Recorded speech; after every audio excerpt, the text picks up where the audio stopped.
With great power comes great responsibility. Compromise where you can. Where you can't, don't. Even if everyone is telling you that something wrong is something right.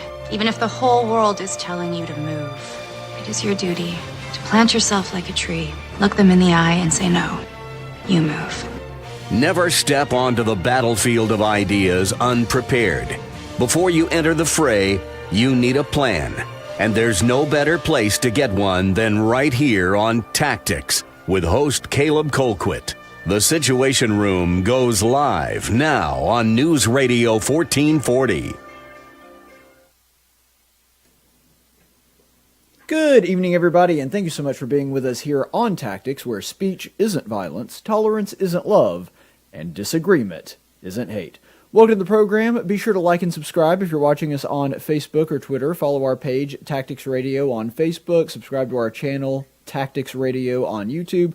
And just a quick kind of housekeeping update. We've actually expanded into some new venues. We're going to be on Rumble, so you can go to rumble.com and check out and subscribe to our channel there. We're just trying to dip our toe into some alternate media, try to expand out, because inevitably the dark cyber overlords at YouTube will wind up censoring us at some point, and it just makes sense to have some infrastructure in place for when that happens, to be have a little presence on other menus. I'm also expanding into Free Space, which is a new social media, and I'm going to try to get on Parler, though I haven't done that yet. So just, be looking for us in some of those new venues. We're really excited to be expanding into those areas. And before we do get into the news of the day, I did want to say happy birthday to my brother. His birthday isn't today, it's tomorrow, but I'm very excited about that, and I'll be bringing him his birthday present and everything. So happy birthday to my little brother Levi. It's weird to think that he's as old as he is. I still think of him like he's 8 years old, but happy birthday to him. And also, I will be gone tomorrow. I'm going to be doing FFA district eliminations. I will be judging the extemporaneous speaking contest. Very tough contest, very difficult for the young people that are going to be in it. I consider it one of the toughest contests in the FFA. They are given a topic that can be anything related to agriculture, which, if you know anything about agriculture, is a really, really big window of things that it could be. And then they are given a topic, and they have 30 minutes to prepare a speech that must last somewhere between 4 and 6 minutes. And they have to answer questions on it afterwards. So they don't even just get to give the speech. They also have to get cross-examined by the judges afterward. Very, very difficult contest. The people that do it and do well in it have to be incredibly bright. And so I will be judging that, looking forward to that, judging for the Central District eliminations for FFA tomorrow. So, now that we've got all of that out of the way, did want to mention a news story. It's weird because I am happy about it, but at the same time I don't want to be overly celebratory. And the reason for that is, it seems weird to be happy about a government now, refraining from, I guess would be the best way to say it, restricting your rights. I mean, yeah, you're glad, but at the same time, they're supposed to do that. Like, it's great that they're not oppressing me anymore, but at the same time, I kind of feel weird congratulating them for that, because they were supposed to do that from the beginning. But anyway, of course, I am talking about the mask mandate, which is no longer in place. Governor Kay Ivey's mask mandate expired, which that was the right call. That was the right thing to do on her part, is to go ahead and let it time out, which it did on the 9th. It's now the 15th, and so we're almost a full week after that. And, I'm happy to report that the Armageddon did not happen. Everyone isn't dying in the streets. We don't have, just people lying out dead. There's not like a giant pile of bodies outside every hospital. Miraculously, getting rid of the mask mandate had pretty much no effect. None whatsoever. And a lot of that is due to people just doing what they were doing before the mask mandate. The people that didn't want to wear the mask mandate back when wear the mask back when the mandate was in effect, they're not wearing it now. They weren't wearing it then. And the same thing is true for the people that wanted to wear the mask. They were wearing it when the mandate was in place. They are continuing to wear it now that it's not. And so it's one thing that I think is incredibly silly. And this is not just true of Alabama. This is true of all government. They really believe that they have this great impact on people's lives. And first of all, ideally, the government should have minimal impact on your everyday life. But second of all, even if you take the idealism out of it, they really don't. I mean, with the exception of big authoritarian governments, and this is the way it's supposed to be in America, we lead the government, not the other way around. They're supposed to take cues from us. We're not supposed to take cues from them. We're the ones affecting their behavior, not the opposite. That's the way it's supposed to work in this country, at least. And so what happened is people were wearing masks before it was mandated, and data shows this state by state. Every single state, all 50 of them, they were wearing masks before the mandate was put into place. They had an increased rate of masking once cases started to get bad in their state, and people started taking off the mask. Without exception, the rate of masking was on a downward trajectory before whatever state got rid of their mandate. Now, only 24 states have done so. There's still 26 where the mask mandates are in place, and of course some territories in D.C. But the point is, about half the country has already done this, and in all 24 of the states that have repealed or let their mask mandate expire, every single one without exception, people were starting to take the mask off before the mandate went up. This is the way that it happens. The government follows our lead, not the other way around. But when it comes to Kay Ivey, I'm somewhat amused by it. I mean, I'm annoyed by it at the same time, too, but I'm very amused by the fact that Kay Ivey handled this in the most Kay Ivey way humanly possible. Because if you want to understand Kay Ivey, and if you want to be pretty good at predicting what she's going to do next, I learned this a long time ago. I'm talking about pre-Governor Ivey, back when she was the lieutenant governor. The way that you can calculate and figure out what Kay Ivey is going to do next, Kay Ivey has one political philosophy and one political philosophy only, which is don't make waves. Keep your head down, don't make waves, stay out of the headlines. That's it. I mean, those are all different forms of the same principle, which is just stay out of the spotlight and don't, which, by the way, inherently is not a bad political philosophy. It's just when it influences every single decision you make does it become a problem. But as far as the idea of staying out of staying out of the spotlight and not necessarily, being on TV 24/7, that's actually not a bad quality to have in a politician, to be perfectly frank. I kind of like that about her, but she has taken it to a ridiculous level, to an art form, to where every decision she makes is just, I will be as least controversial as humanly possible. Weirdly enough, the only other person that I can think of that is as good at that play as Governor Ivey is John Roberts. John Roberts seems, every single decision that he makes as Chief Justice of the Supreme Court is, I'm going to do my dead level best in every single thing that I do to make as few headlines and to be as uncontroversial as humanly possible. Now, the irony of that is John Roberts, unlike Kay Ivey, winds up somehow becoming controversial regardless of that being his only political philosophy. It seems like no matter what he does, he winds up being controversial. But nonetheless, getting back to Governor Ivey here, this was the ultimate Kay Ivey move.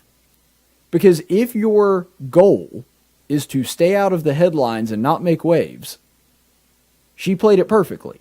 Because she waited and waited and waited and waited and waited until you had states like Mississippi and Texas and Florida repealing their mask mandates, and then she didn't even do it then, because what she didn't want is to be lumped in with the other states when the leftist media on the national stage was covering it and say, oh, look at all these, to use the President of the United States words, Neanderthals that are now repealing their mask mandates, even though the mask mandates have been proven to be ineffective, but nonetheless. She didn't want to be lumped in with that group. But she knew that her people were seeing Texas and Florida and Mississippi starting to get rid of their mask mandates, and that her state, a very red conservative state, was going to be very miffed at her. Miffed is being very polite. They were going to be quite miffed at her if she didn't do something. So what she did was she split the baby. She said, I am going to repeal the mask mandate, but I'm not going to do it right now. I'm going to set the date in the future by about a month, and then it will expire, and I'll let it expire. And so you see how she kind of split the difference there? On the one side, the people that wanted the mask mandate gone, her own constituents by and large, they were like, really? Another month of this? But there was the light at the end of the tunnel. She was like, I'm not repealing the mask mandate. At least not for another month. That little crack of the door came open. And so by doing that, she kept, the people in the state from being even more angry at her than they already were.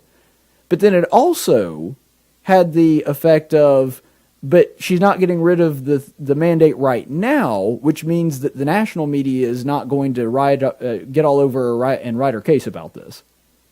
It was actually politically pretty smart. Now, I wish that we had a bolder governor that actually did lead by example and just said, nope, screw it, we're getting rid of it. I would have loved that. I would have loved to have been in that boat, but Governor Ivey does not want to be in that boat. And that's the reason that she played it the way that she did. And so, again, I'm annoyed by it, but at the same time, you gotta sit back and chuckle. Like, this was the most Kay Ivey move that anybody could possibly make. Now, in response to all of this and the fact that we are no longer under an unconstitutional mask mandate that at the state level, which I maintained, and you can go watch my rationale, and I actually look through the letter of the law and look through the wording of the mandate. You can see me debunk all that in a video that I did about a year ago. Feels like maybe more like 8 months, but when Kay Ivey originally put the mandate into place in July of last year, you can actually see my video on that explaining why it's unconstitutional, so be sure to check that out at Tactics Radio on my YouTube channel if you want to watch that. We're not going to go over that now, but it was an unconstitutional order. But in response to this, in response to the mask mandate being repealed, Mayors Reed and Woodfin, the mayor of the city of Montgomery and the mayor of Birmingham, and I believe that there are other mayors, I just didn't see the news for it because, I live in Montgomery and Birmingham's just right up the road. But the mayor of those two cities already announced that they will be enacting their own localized mask mandate. Now, here's the thing. Do I think it's stupid? Yes, I do. Do I think that the mask mandate is pointless because it does nothing? Yes, I absolutely do. Now, whether or not the masks themselves work, there is a little bit of science that suggests they might, but the science overwhelmingly suggests that there is zero chance of the mask mandate working. Every single time we've compared numbers, it comes back exactly the same. We'll go over that in just a second. But my point in all of that is, do I think that the masks work? Probably not. Do I think that the mask mandates work? Absolutely 100% do not work. But the one thing that I will say in the positive of Mayors Woodfin and Reed, even though I think they shouldn't have done this is the way it was supposed to work from the beginning. Governor Ivey's mask mandate was unconstitutional, and it was wrong. Even if it hadn't been unconstitutional, it was wrong for her to put a statewide mask mandate on communities, some of which are very densely populated, at least by Alabama standards, like the cities of Birmingham and Huntsville and Mobile, and have that same mandate apply to Slap Out and, Weoka and some of the other just tiny little dots on a map. It made no sense to have a blanket order for communities that were so radically different. And that's the reason that I'm not just a libertarian on the issues when it comes to favoring liberty. I'm also a federalist in the sense that I think that government business should be handled at the lowest level possible. Now, some things the local level can't do, and so they have to kick that bucket up to the state level or maybe to the national level on some issues. I understand that. But generally speaking, matters should always be handled on the lowest level possible, because that tends to be where people are both the most accountable and the measures are the most effective and make the most sense for that community. Putting a blanket order on a city like Montgomery and have that also apply to Marbury, Alabama, and Deatsville, that doesn't make any sense because they're wildly different communities. And so as much as I dislike the fact that Mayor Woodfin and Mayor Reed put these into place, this is the way it was supposed to happen from the beginning. It should have been the mayors making these decisions from the start. And am I perturbed by the fact that my mayor is a moron and probably would have had one in place all this time anyway and actually continues to have one even after the statewide mandate expired? Yeah, I'm pretty upset about that. I'm not happy about Mayor Reed doing that. And by the way, I even invited him on the show, And I would have been fair, and I told him that I was going to give him an interview. I was going to give him as much time as he wanted to explain all of this. Never got a call back. I called him, I emailed him, I got in touch with his publicity people. Not so much as a call to say, no, we're not interested, don't call again. Not even that. So I gave him ample opportunity to come and defend himself. Would have loved to have the mayor on here. I've met him a couple times, and I would have given him a tough interview, but it would have been fair. I wasn't going to sandblast him. But, you know, he doesn't want to answer those questions, and the reason that he doesn't want to answer those questions, I believe, is because he knows he has no good answers for those things. He wants to do it because it signals to the woke left that he is a member of the woke brigade. And that's what he cares about the most, because the second that Mayor Reed gets an opportunity to take a job bigger than mayor of Montgomery, he is going to do it and never look back. And that's been his MO since the beginning. He's always seen the mayorship of Montgomery as merely a stepping stone to bigger and better things. And when it comes to this, he has no intention of doing that because it doesn't score many points with the left. It's not going to get him on CNN. It's not going to increase his platform amongst those who he needs to increase his platform with, people on the left at the national level. Ergo, he has no real reason or rationale to do an interview like this. But what's funny about Mayor Reed's orders, and I did go through it, the requirements are that you must wear a mask if you cannot distance yourself more than 6 feet from other people that are not of your household. Which is funny on a number of levels, because remember that this order has only been in effect for a little less than a week. And the CDC, nearly a month ago, said that the 6 feet thing was completely arbitrary, which we said from the beginning, and really 3 feet is probably fine. I mean, Dr. Fauci himself actually suggested this. Now, granted, Dr. Fauci said 1,000 different things on whether or not that works, but my point is the new guidelines actually say 3 feet apart. Mayor Reed went with 6 feet anyway, for no apparent reason other than he wanted to. It is a completely arbitrary number. 3 feet is a completely arbitrary number, but my point is he's not even keeping up to date with his own people on his side that would be, you know, presenting it that way, and he's still going with the one that is more obtrusive. Also, he said that masks are not required when eating, which, by the way, obviously, you have to take the mask off when eating. I'm not advocating for the mask not making an exception here. Just saying that I love how you're in like this magical force field of once you're eating, you're no longer at risk of transmitting the virus. Look, you're either at risk of transmitting the virus or you're not. We can't say, well, you're not at risk of transmitting the virus as long as you're wearing a mask. But if you're eating, there's an exception where all of a sudden it's really not that dangerous. It's either dangerous or it's not dangerous. And this is one of the reasons that I've said that from the beginning this whole mask mandate is absurd, is that it makes a whole bunch of provisions that don't make sense. They put barriers between the booths and restaurants. I mean, even institutions that I like, restaurants that I like have done this, and I'm just looking at it like, right, because the virus, you know, it's not like it's airborne or anything and can float over the barriers. Some of the measures that they've done have just been completely absurd. But another thing that was the most striking to me out of everything in the mayor's mask order, and this has been true for mask ordinances all over the country. So I'm not just picking on Mayor Reed, though, even though I am. I'm picking on lawmakers at large that continue to have a mask mandate in place. There is no exception for someone that has either already had the virus or somebody that has been vaccinated. And that doesn't make any sense. Why would that not be the case? If we believe that the vaccines work, and by the way, I believe that they do work. This is not me making an anti-vaxxer stance. I'm saying that the vaccines do work. They're the ones that obviously do not believe that they work, because if they did, they would not require people that have been vaccinated to have a mask on. That's the point of getting vaccinated, is that the point of vaccines is you're no longer at risk to get the disease. That's the point of a vaccine.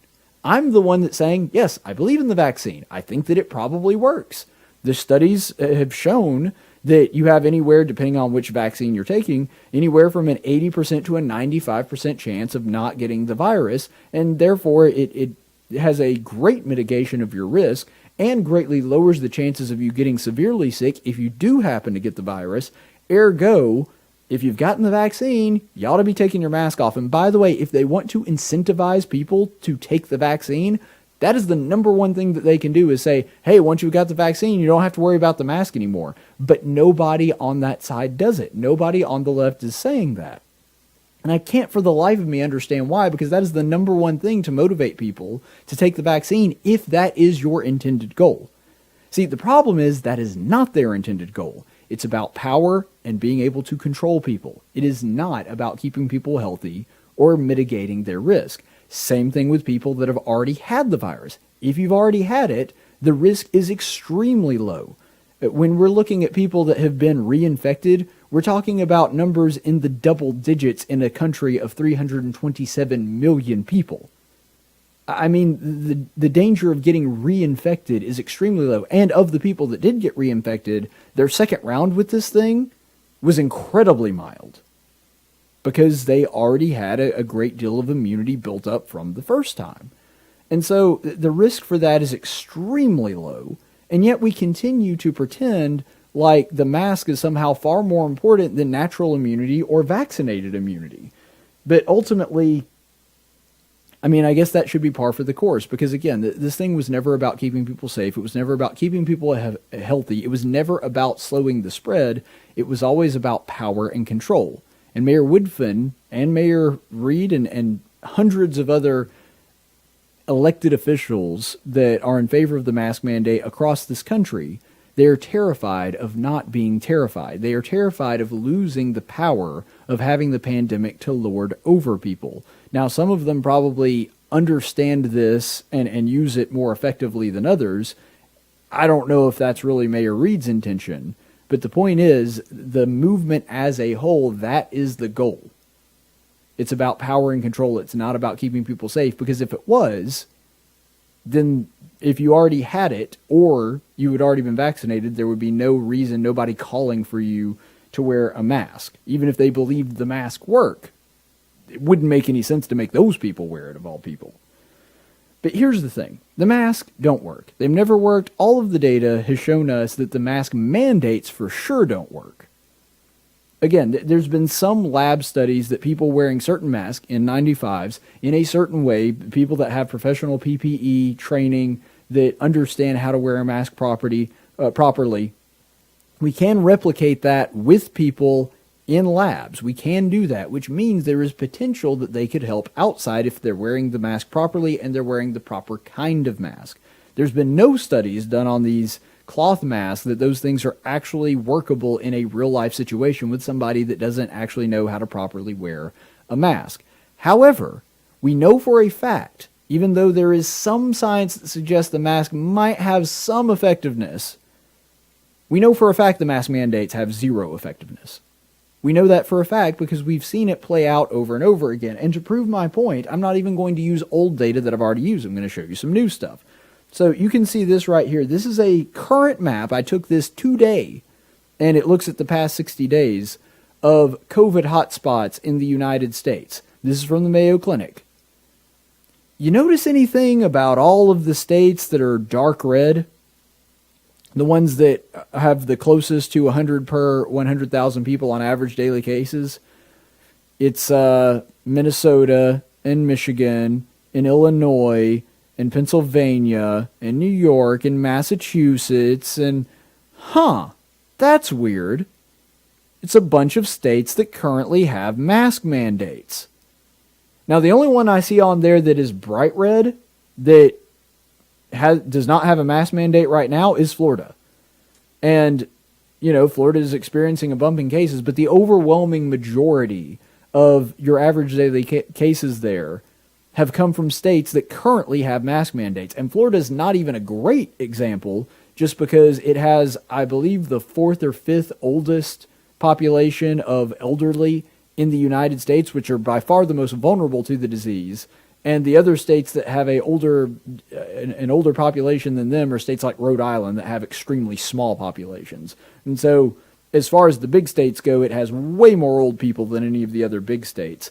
And yet, despite this, what we're looking at is Florida is about middle of the pack on average daily cases over the past 60 days. And all the other states that are in the red right there all of them has mask mandates. To further prove this point, let's look at the ones from today. This is again from the Mayo Clinic. You can see these are daily cases per 100,000 people. So again, adjusted for population, and it's pretty much the same map. I mean, it's blue instead of red, but all the really, really dark blue places, all of them are places that currently, right now, have mask mandates.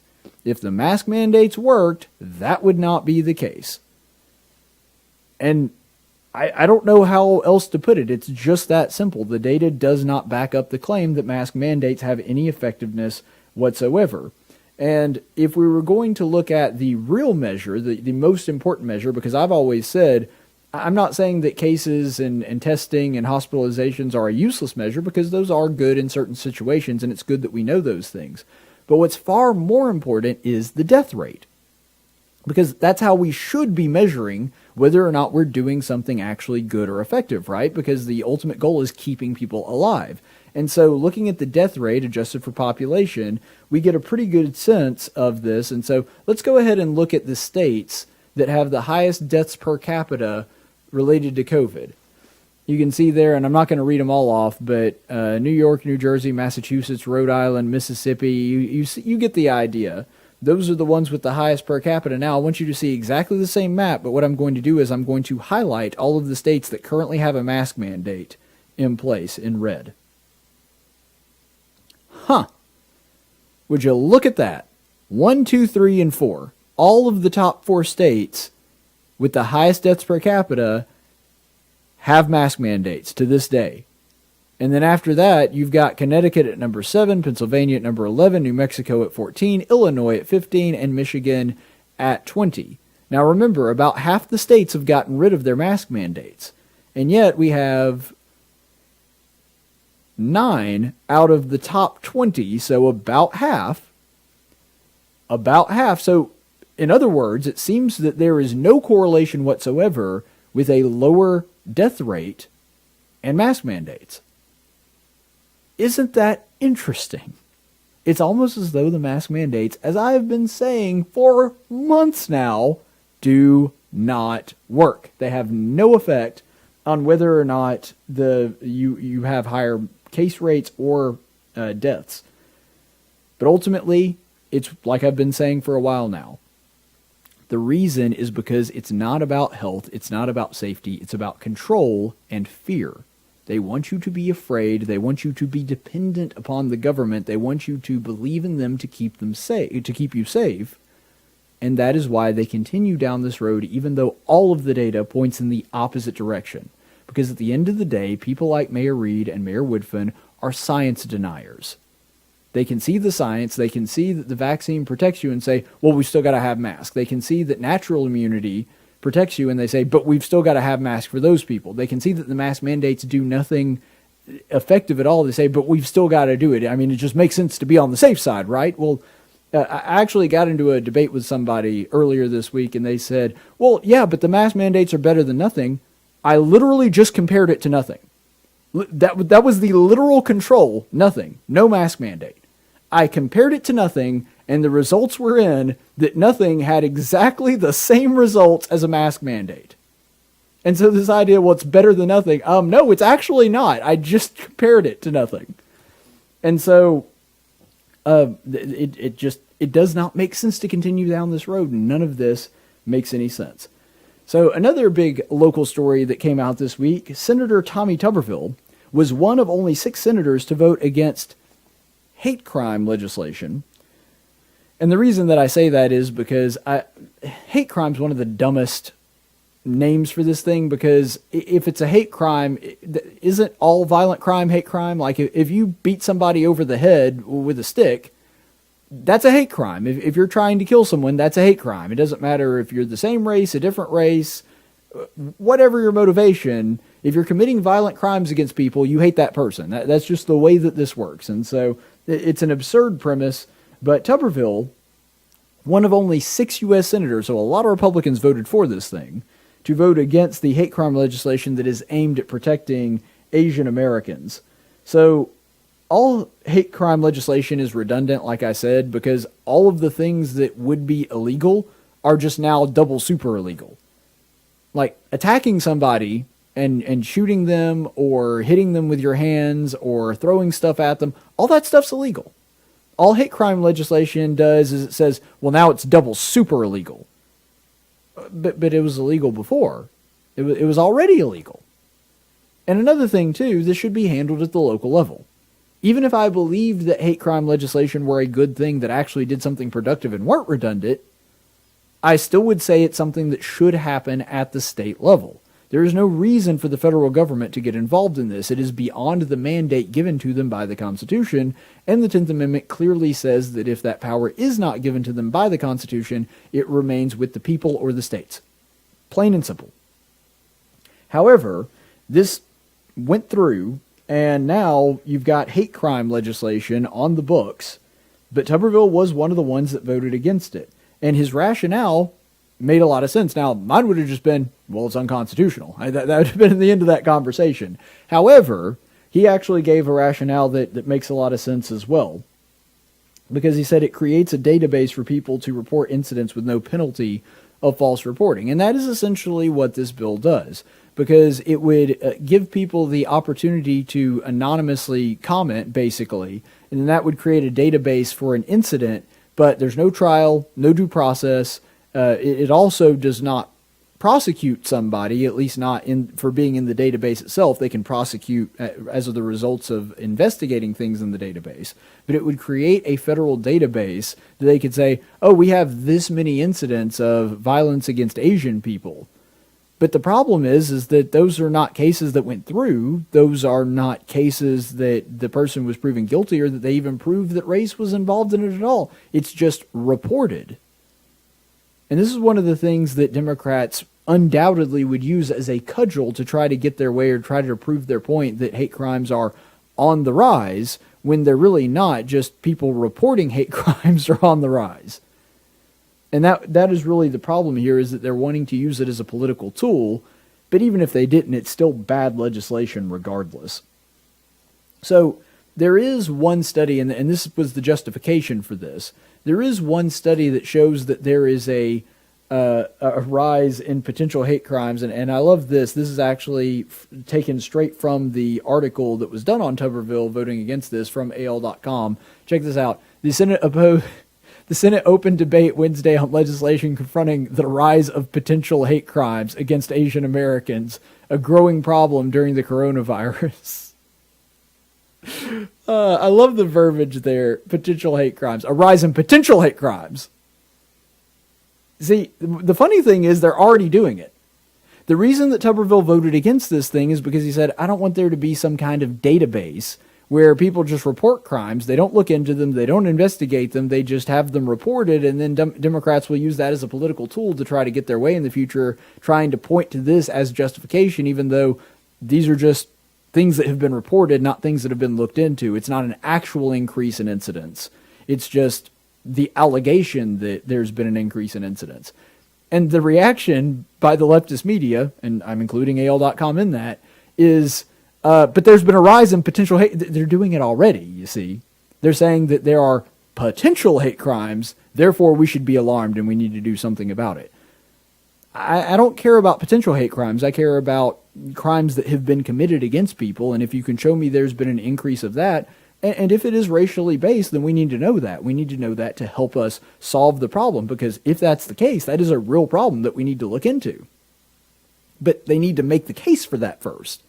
They can't just say there's been a rise in potential hate crimes and then call it a day and say this means that we need to take some kind of action. But that's the assumption that AL.com tries to give here. So far, in case you're wondering, there have really only been 2 cases of Asian hate related to the coronavirus, which is the assertion that you just saw in AL.com. The first is pretty clear-cut. I mean, that is a legitimate case of somebody being afraid of the coronavirus and attacking an Asian person for no reason. That did happen once. In a nation of 327 million people, one dude thought that Asians were to blame for this, and because of that took it out on a person. Because he apparently was attacking an Asian person and was yelling out, you gave us coronavirus, you gave us coronavirus. Okay, that's one in your favor, Democrats. That is definitely a case of somebody blaming all Asian people for the coronavirus and taking it out on that one person. So yes, that is a case of it. But in a nation of 327 million, one case is not cause for an overhaul of a federal law. That's just simply a overreaction there. And as horrible as that was, it's still not a justification for the action that was taken. It's an overreaction to this whole thing. The second case, it was a person in New York City, and apparently was committed by a guy that was attacking this Asian person because of the coronavirus, and that was apparently the stated, at least according to the story that I read. According to that, the person said that he was upset at this person for a number of reasons, including that they were Asian and had the coronavirus. Okay, that's legitimate. The problem is, it was done by a black guy. Yeah, so apparently the whole white supremacy thing and being xenophobic and wanting America to remain a white nation, not really that guy's motivation for not liking Asian people. It's astounding to me that of the two cases in the entire country, there were only two of them. One of them happens to be a black guy. I mean, if you're somebody trying to push this narrative that white supremacy is driving Trump supporters and just white people in general to hate Asian people because of the coronavirus, you couldn't have asked for a worse hand to have to work with than that. One guy actually committing what they would qualify as a hate crime, even though, like I said, all crimes are hate crimes, and then a black guy doing it, which kind of hard to connect that to white supremacy in the Klan. Maybe he's one of those rare black Klans members, you know, the one like Spike Lee or the guy from the Chappelle Show. Maybe he's a black Klansman. I mean, I guess that could be the case. But nonetheless, let's go ahead and look at this. This is from that same article in AL.com, and I love this. The bill is the most substantive congressional response to what has been alarming rise in racist sentiment against Asian Americans, fueled in part by derogatory language about the virus's origins in China. Donald Trump, while president, played into that narrative with derisive nicknames for the virus. The moment harks back to an earlier eras of racism against the Chinese Americans, Japanese Americans, and others of Asian heritage in this country. Okay, so a couple of things here. First of all, I do think it's hilarious how when all these left-leaning publications remind us that Americans have interned Japanese Americans, which of course was awful, they kind of forget to mention that it was their hero FDR that did it. And by the way, the FDR Supreme Court that he packed and tried to skew in his favor so that they would give him what he wanted and allow him to intern Japanese Americans, that was FDR, their patron saint. They always kind of forget to include that little detail. I've noticed that. The second part of that is they tried to claim that Donald Trump calling it the coronavirus, the Chinese virus, the Wuhan virus, all of which is accurate, by the way, that somehow that drummed up all this anti-Asian sentiment. But what I don't understand is if that's racist and that's going to make people racist against Asian people, why is it not racist when we call it the UK variant? We're just going to beat up everybody with the British accent now that they're calling it the UK variant? What about the African variant? Because that's a thing now, too. We also have a New York variant. Are we going to beat up everybody that has a Bronx accent?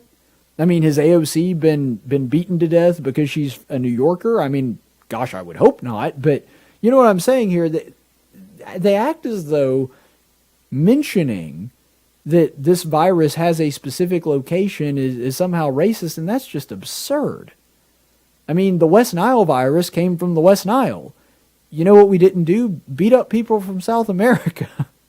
That didn't happen then. It's not going to happen now. There are not people that are blaming this. Somehow, every other time we've referred to the Spanish flu or the German measles or Ebola, all of which are named after the locations from which they originated.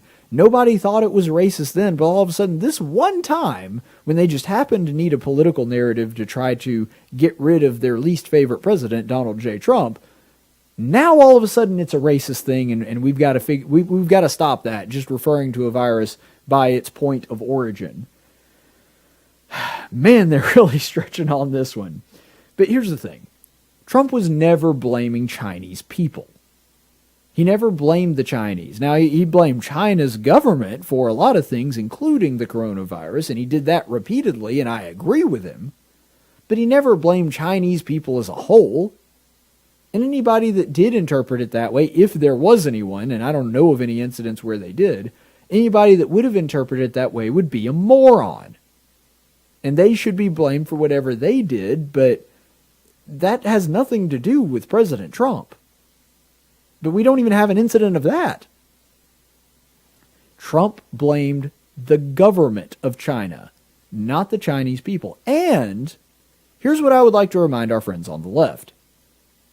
If this is the road you really want to go down, you're going to be gung-ho about this, and you're going to say, yep, calling something, when you blame a nation's government for something, it is tantamount to racism against the predominant race of that government. What are you going to do with Israel? I mean, that's the shield you guys all hide behind, right? When you're super critical of Israel, and when Rashida Tlaib says things like Israel shouldn't exist and renames it Palestine on the map in her office, then she's like, no, I'm not anti-Semitic, even though I've said blatantly racist and anti-Semitic things about the Jews, and I'm good buddies with Farrakhan and several other anti-Semites from the Women's March movement. No, I'm not anti-Semitic. I'm just being critical of Israel's government. Okay, but if we're applying the same standard that you guys are applying to Donald Trump about the China virus and blaming Chinese government for that, saying that that's the same thing as being racist against Chinese people, then why would Rashida Tlaib and Ilhan Omar and AOC and all the people that are critical of Israel's policies, why are they not anti-Semites and Jewish and Nazis and all the other things that you guys call people? See, it's a complete double standard when it comes to stuff like that. But ultimately, the only stats showing a rise in hate crimes against Asian people, they're at least the only one that I could find, that actually comes from the Center for Study of Hate and Extremism at California State University at San Bernardino.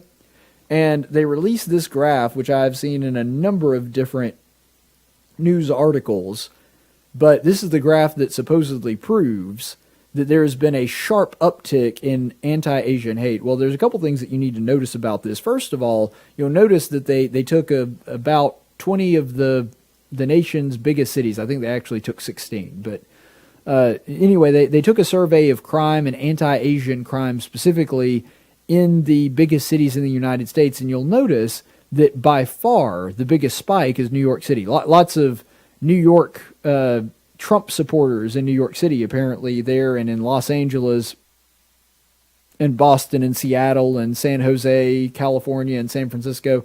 Interesting how all these deep, deep blue cities apparently have just hordes of MAGA people running around saying insulting things and attacking Asian people, and apparently this constitutes a crisis that Donald Trump caused somehow in these deep blue cities. So that's the thing that they use as proof. But here's the problem, as you'll notice, the vast majority of the increase comes from New York. There is an increase in some other cities, sure, but that particular one with New York, that increase from 2019 to 2020, that's about an 800% increase, and that accounts for the vast majority of the increase in Asian hate crimes. And the other thing that you may notice is that it only looks at those very specific cities. And it's not a terrible sample size, but it's also not a great one, especially when you are basically making the suggestion that this is a bunch of Trump supporters and you only polled blue areas. That doesn't seem to make a whole lot of sense to me, but nonetheless, this is what they did. But the biggest problem with this actually has nothing to do with the numbers or where they took the survey. The biggest problem is how they counted it. They were looking at only 2019 and 2020. And the way that they measured the increase in crimes, they counted any incident that involved an Asian person where they were on the receiving end. And that included assaults, but it also included things like verbal abuse or people just saying mean things to people. I'm not kidding. This is literally how they measured it. If somebody made a mean comment to an Asian person, whether or not it was coronavirus connected, and it was recorded in the records that they looked at, they counted that as an incident. This is one of the most absurd things. I mean, would it be a terrible thing to, let's say that there was someone who was legitimately racist and legitimately blamed all Chinese people, the perfect example of this, according to the left. Let's say that that person was out there and that they genuinely don't like Asian people because of the coronavirus. And they say a mean racist slur to them. Is that bad? Yeah, that's really, really bad. It's a terrible thing. They shouldn't do it. But is it a hate crime? Really? Getting pretty fast and loose with the terminology here. I think that we can do better than this when it... I don't understand that. We can do better than that. This does not constitute a hate crime. But nonetheless, this is their standard that they went with.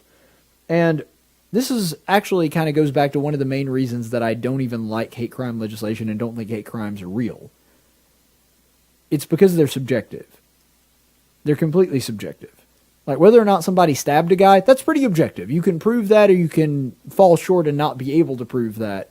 But either way, that's pretty objective. Like, if the guy gets stabbed and the other guy's standing there holding a knife, you can objectively deduce that that's what happened. But that same guy that stabs somebody, and one happens to be white and one happens to be black, well, it could be racially motivated. It could be because the guy, slept with his girlfriend, or the guy stole money from him, or one of them's a drug dealer and the other guy didn't pay him. I mean, there's a thousand different scenarios that could play out there that would have nothing to do with race. But so often we start racking this up in the column of hate crime, partly because the left, the demand for hate crimes greatly outweighs the supply. And because of that, they genuinely want there to be more hate crimes because it justifies more of their agenda. And so they'll count things as hate crimes whether or not they have good evidence for it. And this last study that we looked at is actually a perfect example of that. Just somebody saying something mean to an Asian person if they happen to not be an Asian person. Okay, well, that could be because they're racist, but it could also just be because they ticked them off or they cut them off in traffic. Like, it could have nothing to do with their race and nothing to do with coronavirus. And yet they use this as evidence to prove their point that, oh, Trump saying this about China, that must have been the reason that this is taking place. It's absurd.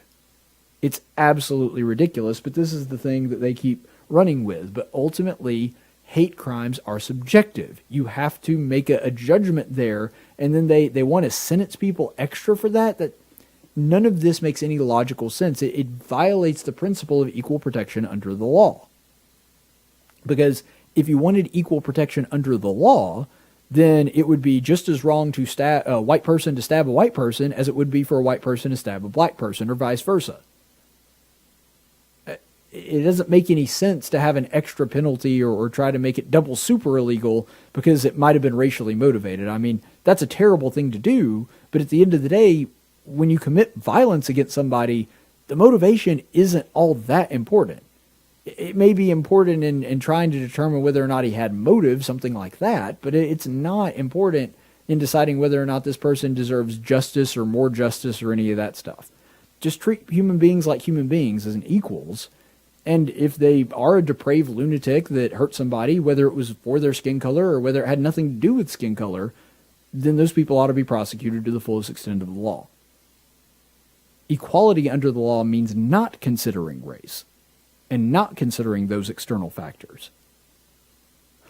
Now, another little local story, and we won't spend a ton of time on this, but I just found it too freaking amusing. The Amazon plant that's going up in Bessemer, you may notice if you kept up with this that there was a really big national fight going on as to whether or not they would unionize, and Democrats, including some big names like Alexandria Ocasio-Cortez and Bernie Sanders, they actually got in on this, and the DNC spent money on this. They sunk money into ads trying to convince people to vote in favor of unionization, and they spent a lot of time and effort on this. And what happened is not only did the vote to unionize fail, 70% of the people working at this plant voted no when it came to unionization. Now, I find this hilarious on a number of levels. Mostly, I just find it funny that they wasted a lot of time and money from the Democrats. That's what I find probably the most amusing. But the other thing is, Democrats really, really suck at convincing people that they need your money. And that's why they like compelling people instead. This is the reason that they wanted to make it to where the people in Amazon had to unionize. Because then those people would be required to pay a little bit of their money. Or actually, I don't think that they would have been in this situation, but there would have been people that would join the union inevitably. And in most states, the way that it works is if you're working at that plant, you have to pay dues into that. And the reason Democrats like that is because one of their number one donators are always labor corporations. In other words, unions. So because of that, they really like unions, and they're a big source of income for the Democrats. And the workers are looking at that, especially the ones in Alabama, and they're like, no, I really don't want to send my money to causes I don't like, and I don't think the union will really benefit me, so I'm just going to go without a union. I find that whole thing hilarious, that this thing wound up being a massive waste of time for them. But it's funny how Democrats, they love compelling people to give them money, but they're really bad at convincing them that they're actually, directly benefiting them in doing so. And so they'd rather them just be compelled to do it. They have the same idea with taxes. They'd rather legally force you to give them money than to have to convince you that they're actually doing good things that are helping you in order for you to give it to them. They'd rather you just, have to give it to them at gunpoint.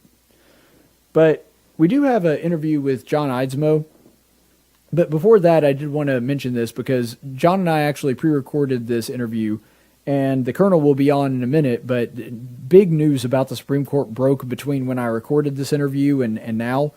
And so I'm going to go ahead and sort of delve into that. If you don't know already, the Supreme Court, when it comes to the Supreme Court, the Democrats have now released a plan to expand the Supreme Court to 13 judges. And this comes as no surprise, right? Because Joe Biden announced just a few days ago that there was going to be a commission looking at expanding the court. And we all know that in the debates and in the weeks leading up to the election, Joe Biden and Kamala Harris both repeatedly refused to answer the question of whether or not they would pack the court. Because they intended to pack the court. I mean, that's an easy slam dunk if you're not going to. All you have to say is, nope, not going to pack the court. Okay, that's the end of it. But they wouldn't say that because they wanted to be able to pack the court and not have that albatross of having said they wouldn't around their necks. And they knew that this was unpopular because the vast majority of the American people think packing the court would be a bad idea. So after Joe Biden announces this commission, he looked at expanding the court. You see, not packing the court, it's expanding the court. Because that sounds far less sinister and like he's trying to just make the court do whatever he wants, which is exactly the reason that they're going with expanding. And you gotta love the media. The complacent mainstream media continues to shill for the Democrats, and whenever they make a language change, that they change right along with it. So you can see here, this is just a few media examples. These were just the only ones I could fit on the screen. There's actually several more. This is just a half dozen of the news organizations, and you'll notice that they all use the word expand over and over again like clockwork. And by the way, you'll also notice in there, Fox News is among those that are using this verbiage. And this is the reason that it's very difficult for Republicans to win political fights, is because we allow the other side to control the language. It's something that has infuriated me for years, but whenever they make a language change, whenever they change the wording of something, we just kind of accept it. And we go along with it, and we go along with their premise. This is an absurd and stupid strategy, but even people on the right, including people at Fox News that at least are not hostile to conservative ideas. I wouldn't call them conservative, but they're certainly not against conservative ideas. And some of their hosts, like Hannity and Ingram, they're at least conservative. But even the people at Fox News continue to change the language with the Democrats' fancy. And so it's expanding the court because that polls much better with people than packing the court, which sounds very evil and underhanded, which of course it is. But now that bill is there proposing that they expand the court to 13, and I want to play a clip of a politician that thinks that packing the court is a really bad idea. I mean, thinks that it's, to use his own words, boneheaded. And so I want you to watch this clip of a politician. This is Joe Biden from 1983 on court packing. Clearly had the right to send to the United States Senate and the United States Congress a proposal to pack the court. It was totally within his right to do that. He violated no law. He was legalistically absolutely correct, but it was a bonehead idea. It was a terrible, terrible mistake to make. Tell him, and Joe. it put in question, for an entire decade, the independence of the most significant body, including the Congress, in my view, the most significant body in this country, the Supreme Court of the United States of America. The president had the right to do that. He was totally within his power, and his objective was seen clearly. Okay, so a couple things off of that. First of all, it is amazing to me that the media and the left continues to tell me that, oh no, Joe's sharp, he's on it, he's still got all of his faculties. You can't look at a video of 1983 Joe Biden and compare it to modern day Joe Biden and tell me that that guy hasn't lost several steps. I mean, that's like looking at a 1970, would have been the 76 Mustang, when it was first rolled off of the plant in Detroit, and looking at one that's all rusted over, and when you press the gas, sometimes it just doesn't go, and saying, yeah, it's the same. It hasn't really changed at all.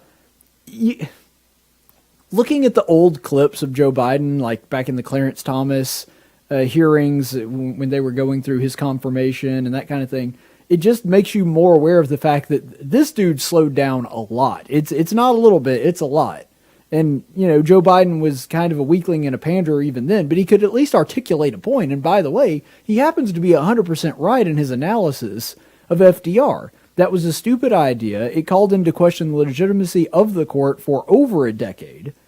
Courts that looked at some of the cases that were decided at that point afterward, they had to really scratch their heads on and go, oh, we don't even know if we want to accept that because of when it happened. And exactly the same thing will happen if the Democrats do that now.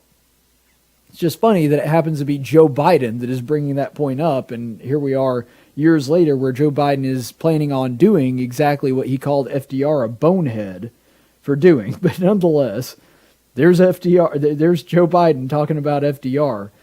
And here's my point in all of that. If your principles change based on your circumstances, in other words, if you have a set of principles, and then all of a sudden it becomes very inconvenient for you to hold to those principles, and so those principles change, then you didn't have principles. You never had principles. You had a series of preferences. Joe Biden in that clip was making a point about the dangers of packing the court, warning Republicans not to do it, which was the correct thing to do. When President Trump was in office, I was against him packing the court then too. It would have been nice to have a seven justice majority where, you know, every single case that comes up goes exactly my way. Yeah, that would have been nice, but it would have been illegitimate.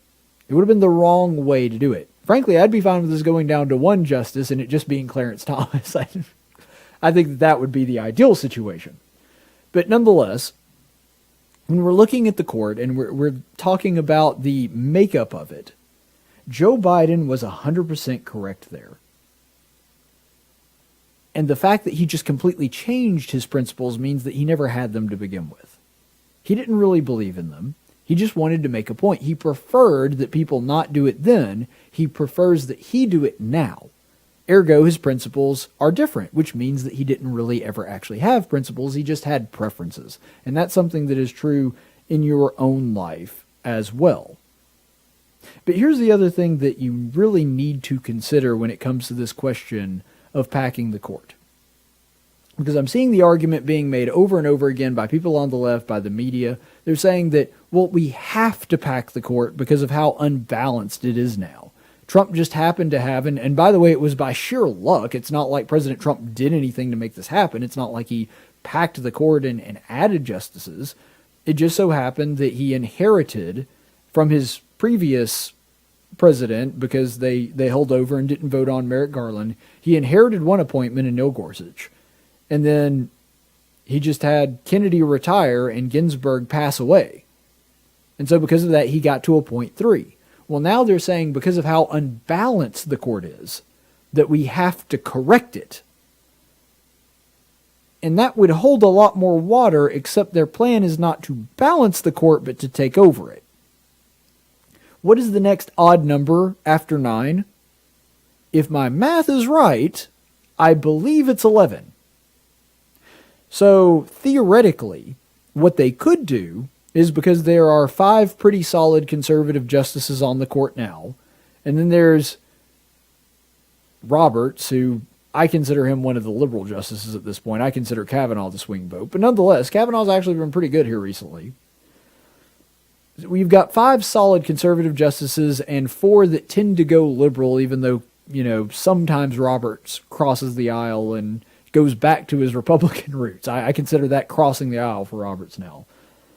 If they add 4 liberal justices, that's 7. That's 7 liberal justices and Roberts on top of it, which would really be probably more than likely 8. Which means they have a majority and would win every case that they get. If this was about balance, and I don't believe that it is, and I never believed that it was, but if it was about balance, what they would do is they would add 2 justices so that some cases would go their way, some cases would go the other way. But that's not what happens. That's not what they're suggesting. They're suggesting 13, so that all of the cases would go their way. This is not about balance. And the reason for this is simple. Democrats see the Supreme Court exactly the way they see the legislature and the executive. They're all the same to them. Because with them, there is no such thing as checks and balances. There's no such thing as a difference of roles when it comes to government. There's no separation of powers at all. Because the left only sees government as doing one thing, and that is the thing that gives them what they want. As I've said for a long time, and you're probably sick of hearing it by now, leftism is an alternative religion. It's not a different political philosophy. It is a new religion. And what that religion believes is that government should do everything. Now, I won't go into detail on this because I've done it in hundreds of videos, but ultimately, if you believe government is your God, and you're a pagan, because that's what they are, they're just new pagans, they believe that what their God is supposed to do is answer their prayers. Their God is just supposed to give them things. Ergo, anybody that would stop their church or their God, in this case the government, from giving them things, that must be a heretic. And so what you're seeing now is them with the Supreme Court. There's not all that separation of power in religion. And so they see the government as its goal is to give them things that they want. And anything that stops the government from doing that is an impediment. Ergo, the Supreme Court, when it stops them from getting things that they want, it must then be bad and it must be corrected. Just like some kind of religious apostasy. And so when that happens, now we must program government to give us what they want. You see, the only thing that leftists actually want the Supreme Court to do is to rubber stamp all of the things that they like and create new laws whenever they can't get something through the legislature or through executive orders. And they see, really, the Congress is the exact same thing. The only thing that Congress should do is pass laws that they like. Or, occasionally repeal laws that they do not. And that's exactly the thing that the executive should do. There's no thought of whether or not, well, I'd like for this to happen, but that's really not the executive's role. So if we do that, we're going to have to do it through the Congress. They don't think like that. As a matter of practicality, sometimes they think that this would be the best strategy to get this change, but at the end of the day, they don't really care how it comes. They just want it done. Because they don't hold sacred the idea of separation of powers. They don't hold sacred the idea of checks and balances in a government that isn't unified like that, because they'd be fine with the dictator as long as the dictator was a person that they liked. And so, because of that, all they really want the Supreme Court to do is to rubber stamp everything that they like and occasionally create laws when they can't get it through any other way. In their mind, that's really the only thing that either the Supreme Court or any governing body at any level is ever supposed to do. That's just how they see it. It's kind of the Pedro Sanchez school of politics. If you remember Napoleon Dynamite, Pedro goes, "If you vote for me, all of your wildest dreams will come true." And that was his sales pitch. I don't know how he planned to do any of that, but that was the sales pitch. And so that's how Democrats are. They think of government as the thing that's just supposed to make their wildest dreams come true. They don't see limited government, limited governing power, or the individual roles of the governing bodies as something that they need to consider in all of that. But here's the thing, and I know that this is going to be unpopular amongst some of the other people that may be listening in my audience. This could be the best thing that ever happened to us. Now, I don't think that this is going to happen. I very much doubt that Manchin and any of the other moderate... I think there's going to be a lot of moderate Democrats that are even against this. But if it were to go through, if they were to pack the court, if that happened, then the Republic would essentially be over, honestly. I could see the Republic going down in flames in the next 4 years.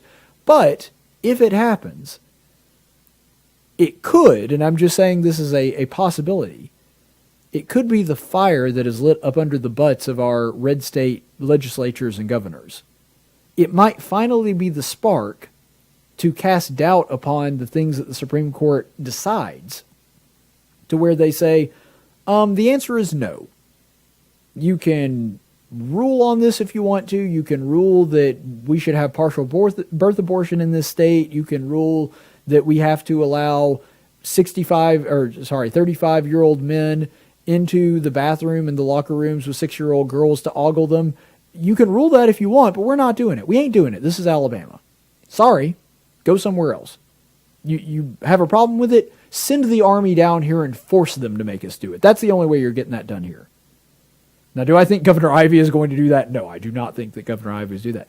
But some state governors might. Some legislators in the state of Alabama might. There has been a lack of willingness from the state legislatures to tell the federal government to stick it. And that is something that should have been happening for the past 200 years. And really, it was one of the most important checks and balances on the federal government from the very beginning. There were certain things that the federal government knew that it ought not do because the state repercussions of it, the states reacting to it would have been too much for them to handle. It would have been a bridge too far. And it feels like, especially in my lifetime, there has never been a command that couldn't come down on high from Mordor or Washington, D.C., regardless, whichever name you want to use. That there is no order that could come down from there, especially from the Supreme Court, that once done, everybody just folds their arms and goes, well, we've got to do it now. Let's just murder, thousands of children in the womb because the Fed tells us we gotta. Sorry, guys. Maybe this will cause the legislatures and the governors in red states to get off their lazy butts and actually say no to the federal government for a change. Just a possibility. All right, speaking of that and speaking of the Supreme Court, we are going to go to our interview with Colonel John Eidsmoe of the Foundation for Moral Law. That is coming up in just a second on Tactics.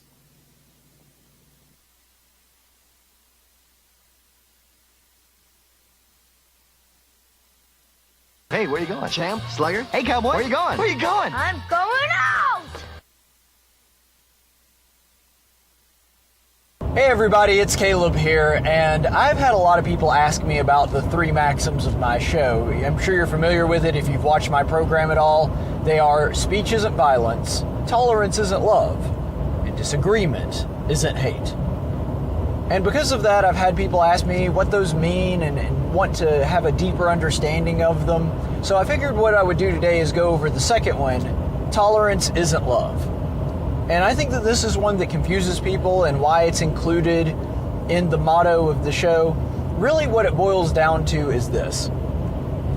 So often in our modern society, we start equating tolerance with love. In other words, we tend to think that because you tolerate someone that you love someone. And in fact, we've even elevated it to the form of ultimate love. Whether it's sin in regards to sexuality, which would include affairs, homosexuality, personal choices. In many ways, our society has made the only cardinal sin not being tolerant. And how they define not being tolerant is telling them that they're wrong on anything. So if you say to a homosexual person that they are engaged in a self-destructive lifestyle, for example, well, then you're not being tolerant. It must mean that you hate them. That is not correct. And it's important to understand the differences between these two, because the thing is, there is nowhere in the scripture that Christians are ever called to be tolerant. Not once. You will never see that word used in a Bible unless it was specifically put there and translated from a different world.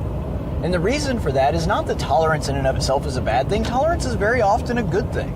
I've often said that the greatest vehicle for tolerance is capitalism. People want to be able to preserve their business and their business interest and work in mutually beneficial relationships, and because of that, they tend to engage in business with people that are not necessarily people that they would normally agree with or gravitate to, and because of that, they can use their goods and services as ways to tolerate one another, even though they may live very different lifestyles and may not necessarily be friends.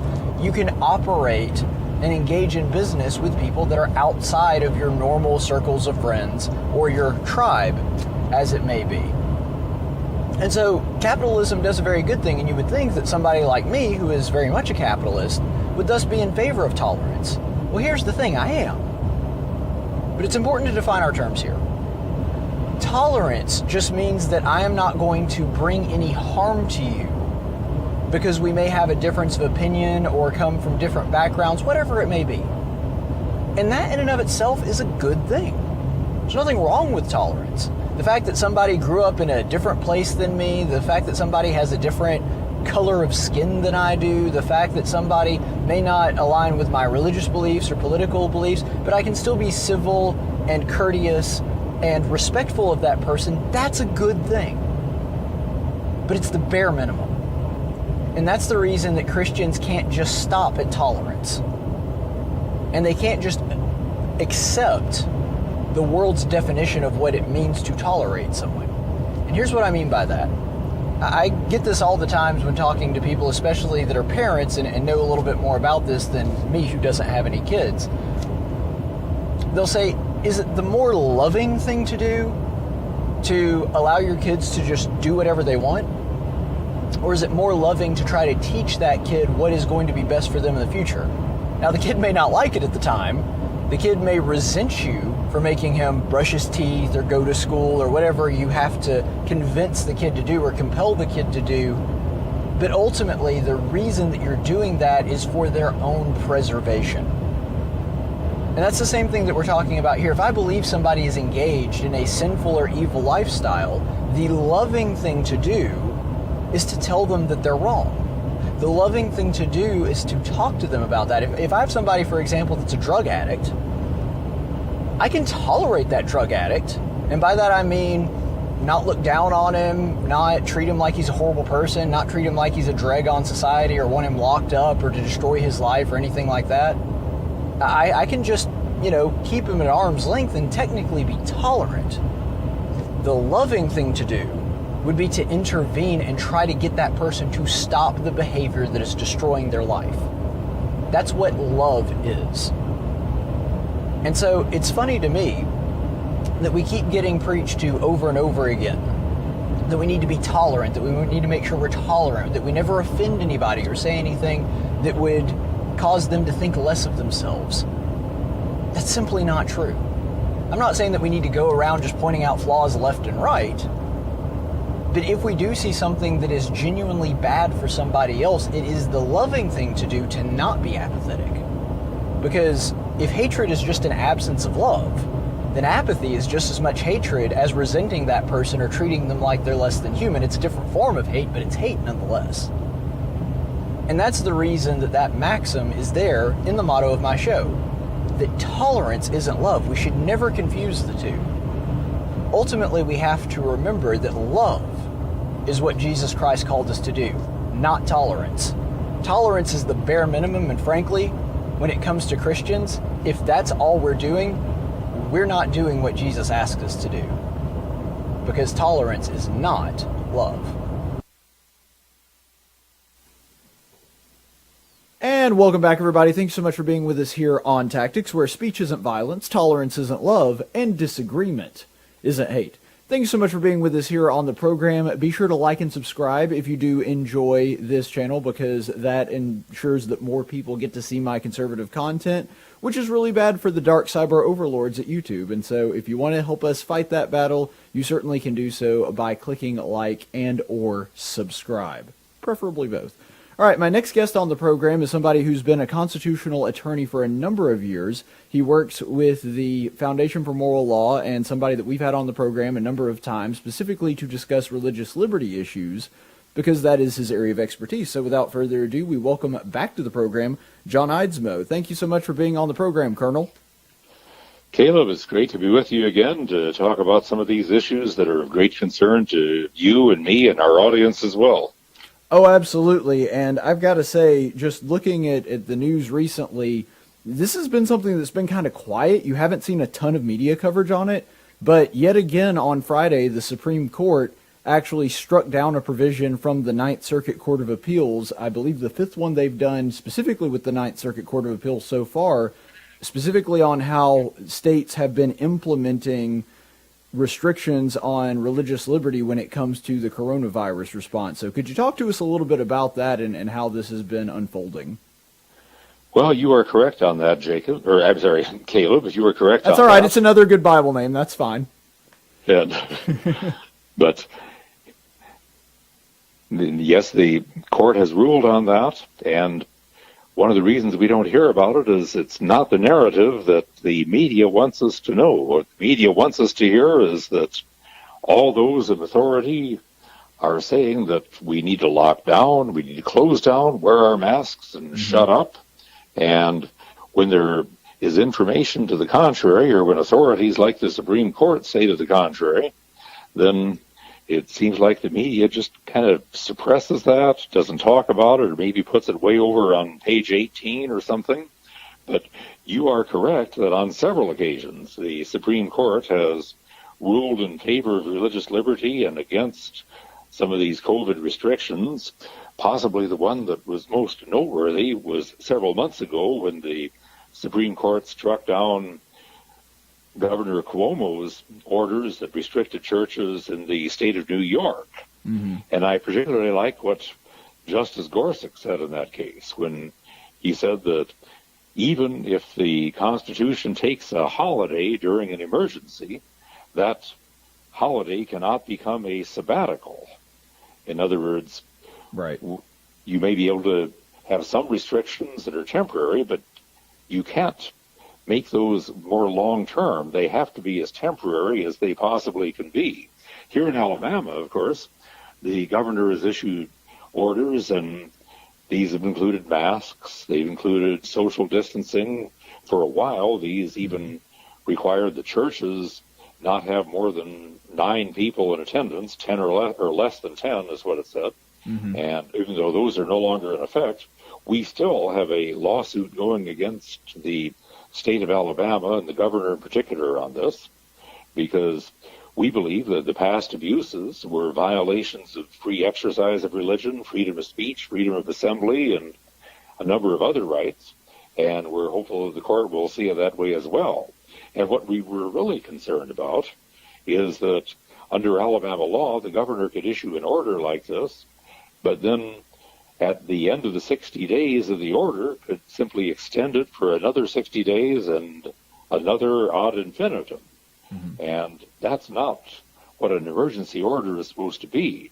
Fortunately, besides our lawsuit, there is also a bill in the legislature, one of the sponsors being Senator Whatley, who was one of my law students, I'm proud to say. Right. But anyway, we have a bill there that would restrict the governor's powers in this area, and so we'll see what comes out of that. But the most recent in California deals with home churches, that is, worshiping at home, and restrictions that California had placed into effect of restricting the number of people that could gather in these. And the Supreme Court, it was a 5-4 ruling, but the Supreme Court struck those orders down. One of the things that has been an issue in several of these cases involving state orders closing down churches has been equal protection. That is, when we're closing down churches, they're saying that you can only have a certain number of people meeting in a church, yet you can have a much larger number of people in Walmart or in the liquor store or other places like this without similar restrictions. And several of the courts have considered it very important that the state seem to be treating religion more severely than the freedom to go to the liquor store or go to Walmart and so on. Yeah, and I'm not somebody that thinks that it's always necessarily a sin for a Christian to consume alcohol. I've never been of that mind. But I will say it's a pretty good indication that our country may have lost their way when we're deeming the liquor store as essential and churches non-essential. That seems to me a pretty good sign we've gone off the rails at some point. Well, I would agree with that. And I would point out that the Constitution does not guarantee free exercise of liquor. It does not guarantee free exercise of shopping, but it does guarantee free exercise of religion. Mm-hmm. And so it isn't even a matter that religion needs to be given an equal position with these others. Actually, the U.S. Constitution and our founding fathers put religion in a favored position. Right. And I know that some of the court cases, specifically ones written by Clarence Thomas, have kind of asserted that, even though he's saying, but we need to at least get back to where they're treating it equally and not specifically persecuting it. But one thing that I wanted to ask you about that, and I think that you hit on something that is incredibly important. I do not think that Governor Ivey is a tyrant, but I do think that she has abused her power and made some unconstitutional decisions in the past year. And so I don't think that she has abused it to the point that she's become tyrannical. However, this is not about Kay Ivey. This is about what could happen if we set precedent and we have somebody that actually is tyrannical or actually was hostile towards religion. Because if they can ban people from going to church by just declaring it an emergency and they are able to extend that as long as they want, there is no check on that power. Then what could happen if we had somebody that was not Kay Ivey that got into office that really wanted to close church just because they liked closing churches? And I would agree with you there. And frankly, I voted for Governor Ivey last time, and not with the greatest of enthusiasm, but I did vote for her. But I would simply say that she is not Governor Whitmer of Michigan, but she's not Governor Nome of South Dakota either. She's somewhere in between.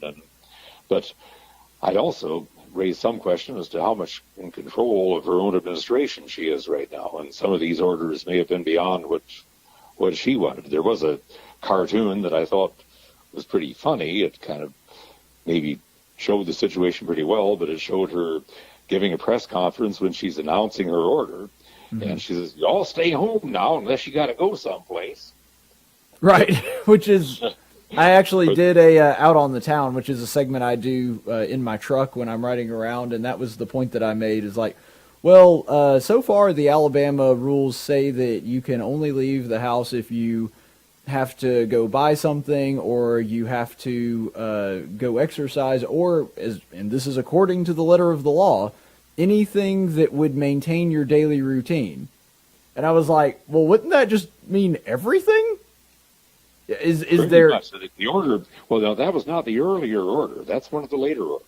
Okay, well, I was probably going off the more recent one. Earlier was quite restricted, but some of the later orders, they had so many exceptions in them, and that's one of the complaints that we raised in our lawsuit as well, is that this order was void for vagueness. In other words, if a government order or if a statute doesn't give you reasonable notice of what is prohibited and what is permitted, then it is considered to be a violation of due process, and we say that it is void for vagueness. And there were so many things in the order that make a reasonable effort to, if possible or if practical, things like that. I think of many of those things, a reasonable person would not be able to tell what was allowed and what wasn't. And it was being applied in situations, for example, one of our plaintiffs in this case is a lady who drives a school bus for a public school, and she is saying that when you start school in the fall in Alabama in August, the temperature in a school bus can get up to 118 degrees. Right. And that if you're the driver and you're wearing a mask, it can cause your glasses to fog up, which doesn't make for safe driving. And doesn't cause kids to vomit into their masks and things like that. And then she'd say also what she was noticing the kids were doing is as soon as they get off the bus, they take off the mask and they wad it up and put it into their germy pocket, and it stays there until next morning when they put it back on again to get on the bus. This doesn't sound sanitary. It doesn't sound healthy. And so there are all kinds of concerns like this, and I like the way you put it here that in your show, disagreement is not hate. And right. It seems like there hasn't been enough real disagreement on this. Let me suggest something to your audience here, if I may. Go ahead. And I suggest this, not necessarily saying you need to agree with everything that this person is saying, but there's a man by the name of Christian Elliott who has posted something titled 18 Reasons I Won't Be Getting a COVID Vaccine. And if you just simply Google 18 Reasons I Won't Be Getting a COVID Vaccine, you'll find it right away. But okay. The information is very good. It is very well stated. Some of the things he points out, and repeatedly here he's saying, look, if I'm wrong on this, tell me so. I'd like to open discussion on this, but pointing out that the law exempts these vaccine companies from liability. And in case there's something wrong here, that points out that these vaccine companies like AstraZeneca and Moderna, Johnson & Johnson, that they have never before brought a vaccine to market, that they have had quite a bit of misconduct where they've been sued or prosecuted in the past. He points out that one of the things that we're concerned about here on this is that supposedly these do not prevent the spread of COVID. So if you had a mask, you still need, or if you had the shot, you still need a mask and so on because you still could be a spreader. Well, one of our concerns has been the asymptomatic spread. In other words, even if you don't have any symptoms, you still could be spreading it. So is giving the vaccine then increasing the possibility of asymptomatic spread? And another point he makes here, point 16, he says, is the censorship and the complete absence of scientific debate. He says, let me just read you a portion here. He says, I can't help but get snarky here, so humor me. How did you enjoy all those nationally and globally televised, robust debates put on by public health officials? They had broadcast simultaneously on every major news station. Wasn't it great hearing from the best minds in medicine, virology, epidemiology, economics, and vaccinology from all over the world as they vigorously and respectfully debated things like lockdowns, mask wearing, social distancing, vaccine efficacy and safety trials, how to screen for susceptibility to vaccine injury, therapeutics? Wasn't it great seeing public health officials have their science questioned? Wasn't it great seeing the FDA panel publicly grill the vaccine makers in prime time as they stood in the hot seat on tough questions about products of which they have no liability? Oh, wait, you didn't see those debates? No, you didn't, because they never happened. What happened instead was heavy-handed censorship of all but one narrative. And I think that's why so many people have become skeptical today. They keep hearing us being warned, you must believe science. Okay, then do I believe this scientist or that scientist? And if I believe this scientist, then do I believe what he said last week, this week, or next week? They change their opinions so often when we understand that this is all an uncertainty here and we're all dealing freshly with some things. But each time they change it, they pronounce their new opinion with such dogmatism, and anybody who questions them is anti-science and pro-virus and everything else. And I think it is that dogmatism and authoritarianism that is causing many of us to be skeptical. Well, and I think that you understand this as well as somebody that is a fan of and an advocate for the First Amendment, just like I am. It never bodes well when one side of the argument wants to shut the other one up. If you have one side saying, yeah, let's talk about this, let's ask some questions, and the other side is saying, no, if you even differ in opinion, you are dangerous and your opinion should not get any oxygen. Generally speaking, not always, but generally speaking, that's a pretty good indication that the side trying to shut the other one up doesn't have a good argument. Very, very well said. And it brings to mind right now what's going on in Alberta, Canada, with a couple of churches out there. And just after the Easter weekend, we were informed in the news about a church out there in Alberta, pastored by a Polish immigrant, a pastor who had grown up under communism in Poland and came to Canada thinking he would find freedom here, and being very disturbed that recently there seemed to be some restrictions on the church here, similar to what he chafed under communism in Poland. And he had several police officials. It was either a Good Friday or an Easter service. Several police officials come in to his church to interrupt his service and tell them that they had to shut down. And he refused to let them shut them down. He ordered them out. And as they stood there for a while, one member of the congregation simply turned over to the officers and said, if you don't have a warrant, you need to leave. And they did. And then another church, Grace Life Church it is called, where the state has closed down, or the province has closed down the church and even put a fence around it to keep people from attending it. But last Sunday, there were some 500 people gathered outside there to oppose those regulations and show support. And the people that had gathered outside, well, we're being told here by the news media that these people were conspiracy theorists, far right, and other things like this, and members of hate groups and so on. Well, that's a term that's starting to irritate me, hate groups. What they mean by hate groups is groups we hate. But that's a good way to put it, unfortunately, but yeah, I agree. The hate seems to be coming from the other side. And anyway, one official is saying that these people are buying into all these conspiracy theories, and there is so much wrong information being spread about COVID-19 and so on. Okay, if it's wrong information, refute it. Tell us why it's wrong. Don't just brand it as wrong and expect us to believe you. Right, and one thing that was actually where I was going to go with this conversation anyway, with the incidents that we've seen in Canada. Of course, Canada has no right to freedom of religion. They do not have a First Amendment. But I think it was very shocking for a lot of people to see this not in Iran or North Korea or China, but to see something like this actually unfold in North America, our neighbors to the north, in a nation that we generally consider to be America light, or something, akin to us.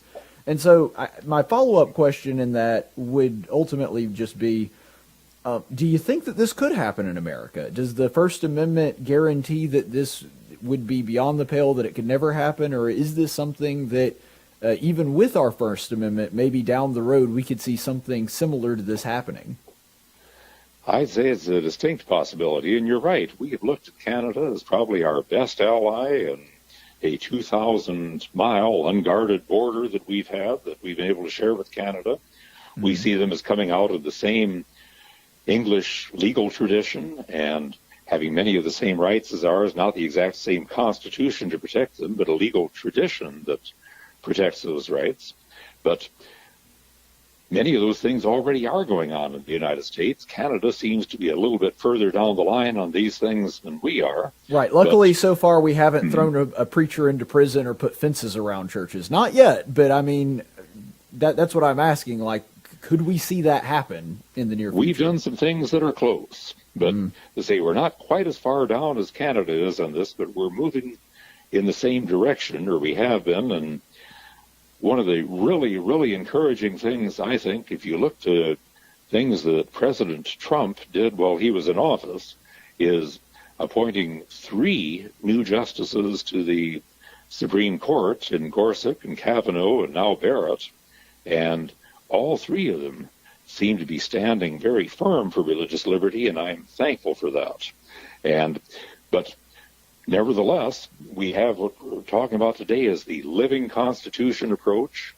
Living Constitution meaning that every generation should reinterpret the Constitution for itself. By that I mean every generation of unelected federal judges should reinterpret the Constitution for themselves. But with that approach, the Constitution is, as Jefferson said it would be, a ball of wax to be molded by any judge who wants to remold it to suit his own image. And we don't need a living Constitution. We need an enduring Constitution that stands the test of time. Fortunately, we have a number of justices on the Supreme Court, I hope a majority, that are taking that position right now. But how long they will continue, God only knows, and we can only pray God save this honorable court. Well, I've said for a long time that people that are sort of adopt that doctrine that you're talking about, the living Constitution, they only want it to be living so that they can kill it. Because if it's not living, if it's eternal, then they can't do anything to it. But if it's living, they can kill it. And so ultimately, I think that that is the goal. However, I will say, and talking about something that you just touched on there in the last thing that you were talking about, when it comes to the Supreme Court and the makeup of the court, I do agree with your assessment that Justice Barrett and Justice Kavanaugh, and frankly, you probably shared some of my concerns about Justice Kavanaugh, but so far he's been pretty good. And is that something that is going to at least act as I know that that's going to be something that acts as kind of a backdrop to this, but I guess my question is, what do we do in the meantime? Because as great as it is to have a Supreme Court that strikes these things down, you know, these restrictions, even the cases that make it to the Supreme Court in a relatively timely manner, it could be 1 to 2 years before this stuff really gets overturned and the Supreme Court makes a ruling on it. And so I think it's really more important to have a culture of liberty and a culture of freedom to where these things wouldn't happen in the first place. And how do we get to that point? All the Supreme Court can do is buy time. That is, they can slow down the process by which we ignore the Constitution. If we have a public and if we have an executive branch and a legislative branch that are determined to ignore the Constitution, all the court can do is just buy time and slow down the process. But you're correct on that. I mean, it takes some time. And one thing that I'll say I am optimistic about with our new justices of the court, we have 3 that were appointed by President Trump, and yet when several cases came before them, like the Texas versus Pennsylvania case challenging election results, they didn't do what Trump wanted them to do. And honestly, in that particular instance, I was very disappointed that they didn't. If they had, generally I don't want an activist court, but if they had acted as they should have before the election, some of this could have been prevented. But let me just say this. If these justices are willing to stand up to President Trump and his administration, I'm hopeful they'll be willing to stand up to Biden and his administration as well. I totally agree with you, but at the same time, that's like the ultimate glass half full moment. I concur with your opinion. I'm just saying that, like, I wouldn't have even thought to think of it that way, but I appreciate that you brought that to the table. Because I do think it says something to their strength of character, and I think that even though Justice Barrett hasn't been on the court very long, even she has shown some real backbone in this, and I think it's unfortunate that the justice that has shown little backbone, if any, has been Justice Roberts, who in the past several cases, including the one that came down Friday when it came to the churches gathering in California, Justice Roberts again sided with the liberal side of the court, and I'm wondering if we should just start counting him not even as a Justice Kennedy, but as maybe another Justice Breyer. Well, I would still hope that he is better than Justice Kennedy. And these are decisions where he's ruled on technical matters. For example, in several of these religious liberty cases involving COVID, where he has been on the other side, he has simply been unwilling to issue an emergency order and has limited it to that. He hasn't joined with the dissenting opinions of Justice Kagan and Sotomayor in the liberal branch of the court. He has concurred with them for different reasons. On the abortion issue, for example, We saw in June Medical that he felt we were bound by the previous precedent in that case because even the plaintiffs in that case had not challenged that precedent. But when the ultimate case comes before the court to overrule Roe versus Wade, and it might be our Alabama statute that brings it before them, but when that case comes before them, I am still hopeful that Justice Roberts will find himself on our side. Well, I certainly hope that that is the case, because a 6-3 opinion sounds a lot better. You notice I said hopeful. I didn't say confident. Yeah, I know. I caught that too. But going forward, you do think that, by and large, with the three new justices, at least until the makeup of the court changes again, we probably are on pretty safe grounds concerning that? I think I'll just stick with my original statement again. Hopeful, not confident, but hopeful. Optimistic. Fair enough. So before we go, I did want to ask about the Alabama case and get a few more details on that. How is that going, and what's the status of that right now?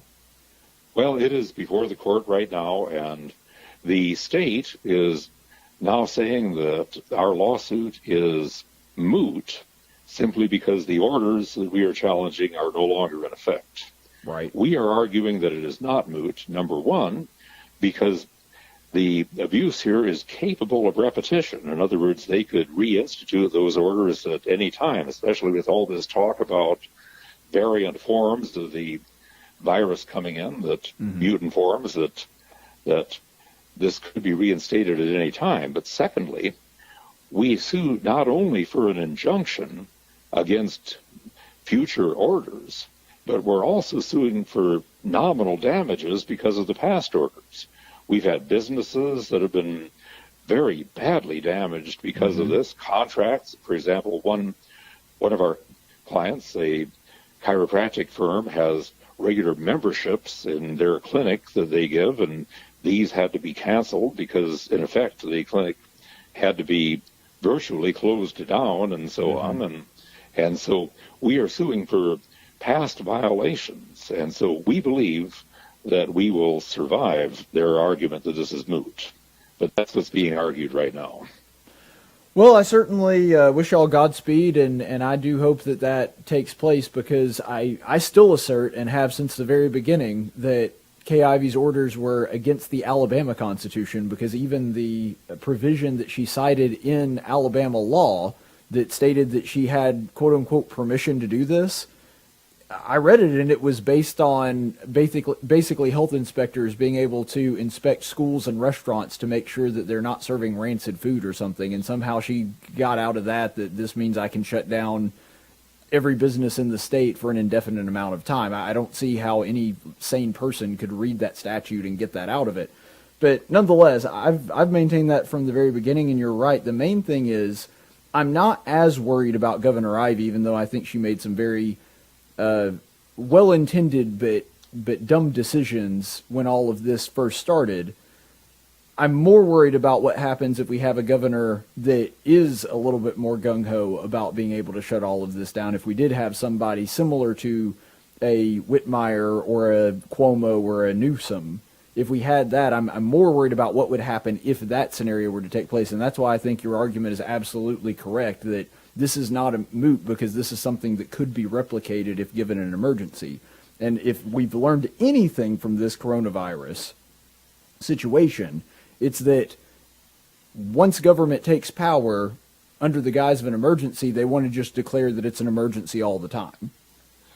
And you made a very valid point here too, Caleb, and that's that when you give a power to somebody in government, don't give it to a particular official just because we're confident that that official will use it wisely. We always, when we give power to government officials, we have to remember that they're going to be replaced. And the question to ask is, would I want someone of the opposite political party, the opposite philosophy, or of the worst possible character to be able to exercise this power? And if the answer to that is no, then we shouldn't give that power to even the best person.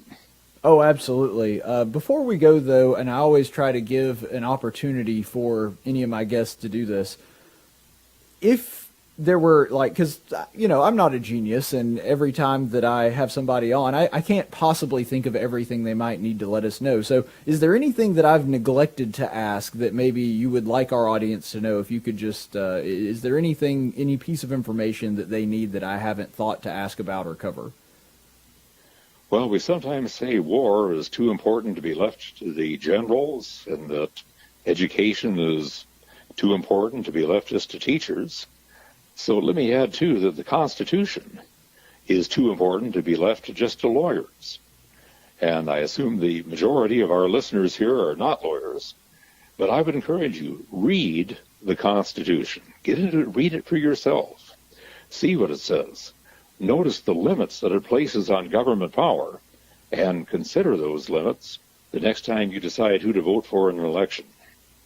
I couldn't agree more, Colonel, and every Christian should have read the Bible cover to cover. Every American should have read the Constitution and the Declaration of Independence multiple times as well. I think that just comes with it. You should have to be able to do that. And, there was a time it was impossible to get through the school system without having done that, but that is no longer the case. But thank you so much for being with us. We certainly appreciate it, and thank you for being generous with your time. Excellent interview, Caleb. Let's do it again. All right. Looking forward to it. Thank you so much. That was Colonel John Eidsmoe of the Foundation for Moral Law. We certainly appreciate him coming on the program and appreciate his insight into religious liberty, which is, of course, a subject that affects us all. We're going to take a quick break, and we'll be right back on Tactics.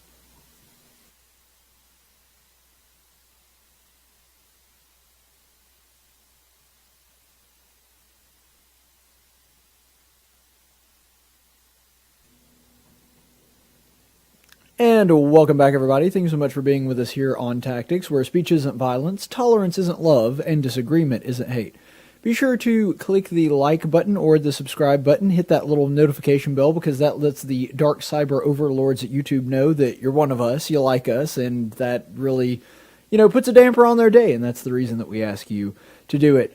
One other thing that I did want to mention before we go on to our daily dose of stupid is the Montgomery Biscuits. So the Montgomery Biscuits are going to be back in business here in May. The first game, their home opener, is going to be on May the 11th. Tickets are, I believe that they have not gone on sale yet, but they will be going on sale within a few days. So be sure to check them out at Montgomery Biscuits Baseball. That is Montgomery Biscuits Baseball, or just Biscuits Baseball. Either one of those will take you to the website. And the reason that I'm bringing this up is because they were nice enough to sponsor a video game tournament for us recently. And, honestly, I would probably do this even if they didn't. Biscuits have just been a fantastic addition to the Montgomery community and the Montgomery family. My family has been ticket holders, season ticket holders, since the inaugural season in 2004, I believe. And, in fact, last year was the only year that we did not go to a Biscuits game because they didn't have any. Because of the pandemic, the entire season got canceled, and I, for one, cannot wait to get back to the ballpark. I'm very much looking forward to getting to see my Biscuits play baseball, and I know that the rest of the community of Montgomery certainly is too, so be sure to check them out at biscuitsbaseball.com. You can swing by the Biscuit Basket.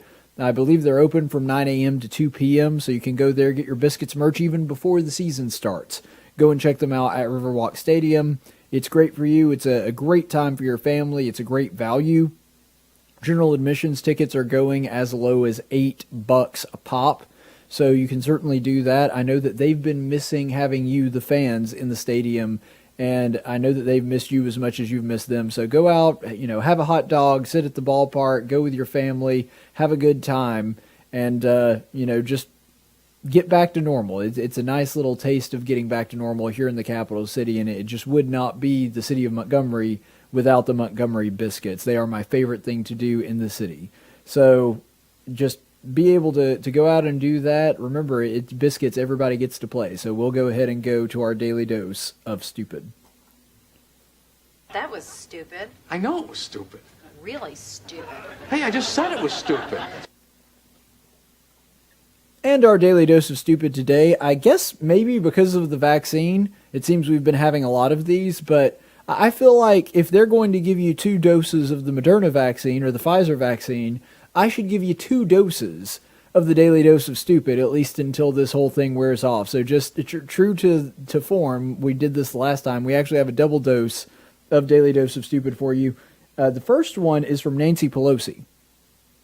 Now, I don't know if you knew this, but Nancy Pelosi is a street fighter. That's correct. The 185-year-old woman, Nancy Pelosi, is indeed a street fighter. And the reason I know it is because I read it in the mainstream media. This is an interview with her from USA Today. That's what they were setting out to do, she told USA Today, if her security agents hadn't managed to evacuate her from the White House chamber at the time. Now remember, they're talking about the January 6th riot.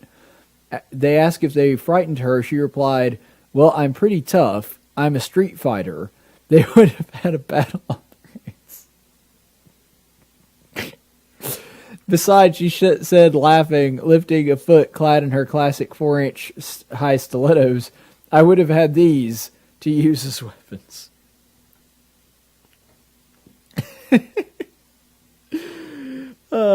Speaker Nancy Pelosi, well, she's a street fighter, you know, and that's the reason that she is able to fight off any of those bad, evil rioters at the January 6th riot. I mean, thank God nobody actually ran into Nancy Pelosi, but it wouldn't be because I would be worried about Nancy Pelosi hurting them. It would be because I'm worried about them hurting Nancy Pelosi. Now, she pretty much goes everywhere with an armed security detail, so I'm sure that they would have had some people in the rioters get hurt, but it wouldn't have been because Nancy Pelosi would have hurt anybody. Just the idea of her using her stilettos as a weapon. That's such a dumb thing to do. Look, ladies, I don't even know that wouldn't be worse than nothing. A shoe is not a good weapon. I mean, maybe you could break the heel off and use it to just jab somebody like that, but as a general rule, don't think of your shoes as weapons. If anything, you'd be better off just fighting hand to hand than you would be trying to fight them off with a stiletto. But she is a street fighter. Now, I laughed at this, and I had a good time with it. But it became a lot less funny, and I realized that it really wasn't a joke when I saw that Capcom has just released this graphic from the new Street Fighter 6. This is going to be coming out later this year. And, yeah, it is Nancy Pelosi. So she is in Street Fighter. Nancy Pelosi will be facing off against Ken and Ryu and Chun-Li and all the other gang there at Street Fighter. That's actually a pretty good... whoever did that, I have no idea who it was. I just found it on the internet. But whoever did that... really good detail on the pantsuit there, but maybe I shouldn't laugh. Maybe Nancy Pelosi is a lot tougher than I thought. Maybe she really is a street fighter. She probably honed her skills fighting off redcoats in Boston back in the day. You know what it reminds me of? Have you ever seen that episode? Have you ever seen that episode of Seinfeld? Where there's the old guys that they keep challenging Jerry to like pick up a TV, and all of them wind up in the hospital because they're all ancient, and it's the Mandelbaum guys that are like, "We're gonna pick up this TV, Mandelbaum."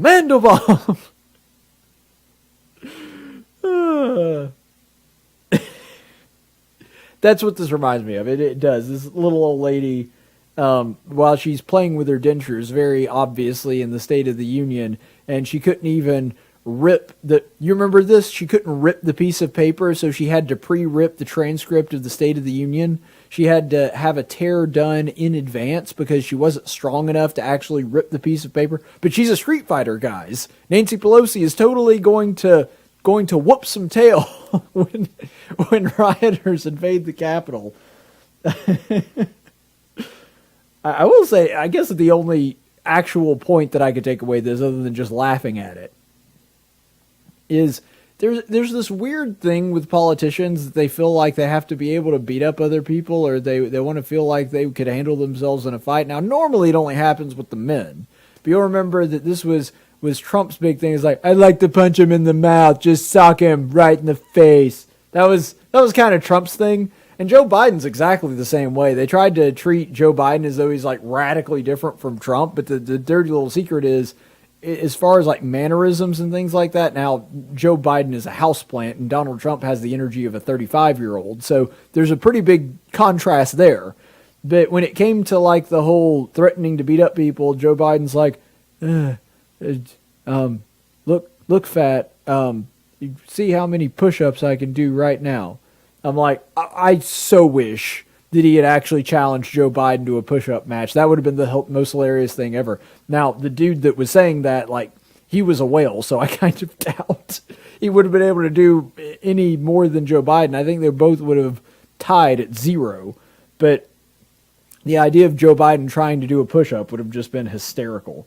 But I guess maybe it kind of highlights her hypocrisy on gun rights too, that she never goes anywhere without her security detail, but also, doesn't want you to be able to have guns to protect yourself. I guess she just thinks everybody can afford giant freezers full of designer ice cream and security detail wherever they go. I guess that's how she thinks the world works, but Nancy Pelosi ain't a street fighter. And our second Daily Dose of Stupid, so our Daily Dose of Stupid for the evening, apparently words just don't mean things anymore. For a long time throughout human history, we've had language. And generally speaking, while there's been some discrepancy and some words that can have multiple definitions, we generally agree that words have a set meaning. When we're speaking to one another, we don't just kind of assume all the time that there is no set meaning to these things, that they constantly change and shift with the wind, and in mid-conversation, a word can mean one thing and then mean something completely different the next time that we're speaking. Generally speaking, that's how we communicate with one another, but apparently the Democrats have just decided, no, words just mean pretty much whatever the crap we want them to mean. And a great illustration of this comes from Senator Kristen Gillibrand. You remember she ran for president for like 5 seconds before she left? I call her Diet Hillary because she's basically just a slightly younger version of Hillary Clinton, which, I mean, being anything under the age of 80 would be slightly younger than Hillary Clinton. But anyway, Kristen Gillibrand rolls this out. Paid leave is infrastructure. Child care is infrastructure. Caregiving is infrastructure. What? No, that's not infrastructure. Those are things, and they may be things that you like, but they are not, in fact, infrastructure. And this whole thing comes on the heels of them trying to pass this infrastructure bill, and one of the common criticisms that it has faced, and rightfully so, is that there's actually not a whole lot of infrastructure spending in this bill. And so what they're saying is all the other things contained within this bill, which is basically just a giant payoff and a Democrat wish list, all those things actually are infrastructure because we say they're infrastructure. But back here in reality, if you'll join me for a moment, we actually do still have a language that has words with set definitions. That's why we have a dictionary. And that's why this definition of infrastructure comes from dictionary.com. You can see there's a few of them. 1, the basic underlying framework or features of a system or organization. 2, the fundamental facilities and systems serving a country or a city or area as transportation or communication systems, power plants, and schools. And then 3, the military installations of a country. Now, I would even say that schools are kind of iffy as far as infrastructure. I mean, they're certainly a government entity, but they're not necessarily infrastructure in the strictest sense of the word. I guess they're buildings, but that's not necessarily infrastructure. But nonetheless, we can parse words here a little bit with dictionary definition, but even given the, I would say, somewhat generous definition from dictionary.com, those definitions still do not work with what Kristen Gillibrand was saying, that child care and caring for kids and all that stuff, that's not infrastructure. Not in any, by anyone's definition, is that infrastructure in any way. But I guess apparently now infrastructure just means things that Democrats like. So I guess if a Democrat likes it, that makes it infrastructure somehow. I don't know. But that seems to be the standard that we have drawn for ourselves. But this is common. This is something that it really should surprise nobody, because this is how Democrats operate. This is how they work. Basically what they do. And the way that they try to make this whole thing function is they know that they can't win debates based on the merits of their argument, so they have to constantly change the words because it's the only way they can win the argument. When you say, your infrastructure plan has very little to do with infrastructure, they're like, no, it's all infrastructure. That's how they work it. Because it's the only way that it makes any sense. If you just redefine infrastructure to mean everything that Democrats like, well, then there's a lot of infrastructure in that bill. And this is something that they've done for a very long time. We were actually talking about it in the way that the media just immediately snapped to right away the second that this thing was being rebranded, that instead of packing the courts, it became expanding the courts, which sounds a lot less sinister and underhanded and probably polls a lot better with people. And so they moved to expanding the courts as opposed to packing the courts. Medicare for All, the Affordable Care Act, we know these examples. Undocumented worker instead of illegal immigrant or refugee. They'll refer to them as refugees. In fact, Alexandria Ocasio-Cortez got very upset by people even saying illegal immigrant, or now I think even undocumented worker is kind of going by the wayside. Even the woke versions of these terms are going away. And she doesn't like the word insurgents, which is really funny. She thinks that somehow surge and insurgents are the same thing, but when people say surge at the border, they don't mean an insurgents. But regardless, that's apparently her way to do that. They did the same thing with Dreamer. With Dreamer, they just redefined anybody under the age of 18 that was illegal. He's not an unaccompanied minor, and he's not an illegal immigrant. He's a dreamer. Like, I guess American kids don't dream. I don't know if that's how that works. Or another one that they are really good at is instead of gun control, because eventually gun control became toxic originally.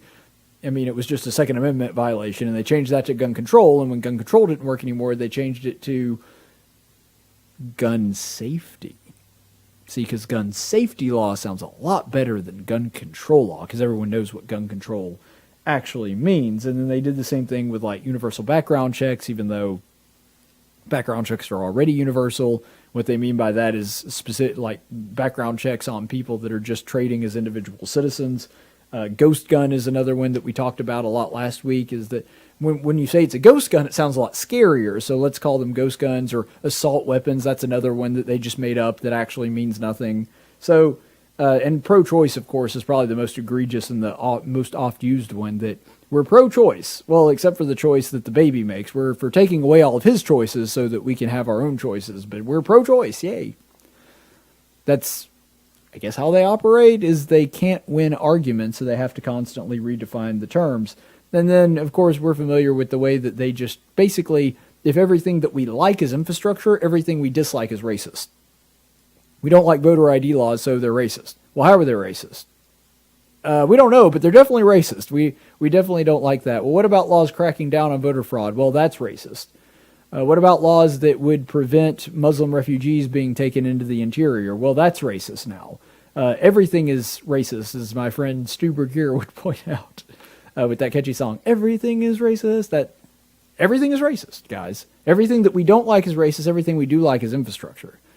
You see, they found out that the American people, infrastructure polls really well with them, and so most people like infrastructure. Most people don't like racism, for good reason. And so if we just call everything that we like infrastructure and we call everything that we dislike racist, well, then people will like all the things we like and dislike all the things that we dislike. And, it's sad, but unfortunately that strategy isn't terrible. I mean, it's gained some traction, and some people actually believe, for example, that certain people that are not racist, or there's no evidence to suggest they are racist, are, because of what the Democrats have said. And I guess if you can buy that, you can buy that universal health care is somehow infrastructure. I don't know. But it's not just Kristen Gillibrand that's pointing this out. And by the way, even though she didn't say health care is infrastructure, that was said by the next person that we're going to take a look at. This is Bernie Sanders explaining all of this on MSNBC. When we talk about infrastructure, of course we're talking about roads and bridges. Water is a big deal. Water systems, wastewater plants. But we've got to take a broad look at what infrastructure means, human infrastructure, for ordinary people. Human infrastructure means housing. You got 500,000 people in this country who are homeless. You got 19 million households who are spending 50% of their limited incomes on housing. We need to build housing. When I talk about infrastructure, it means if a mom and dad are going to work, they have the right to know that their kids are in decent childcare. That's infrastructure. Infrastructure is having the best educated workforce in the world. That means all of our kids should have the ability to get a higher education, not leave school deeply in debt. It means that we need a healthy society.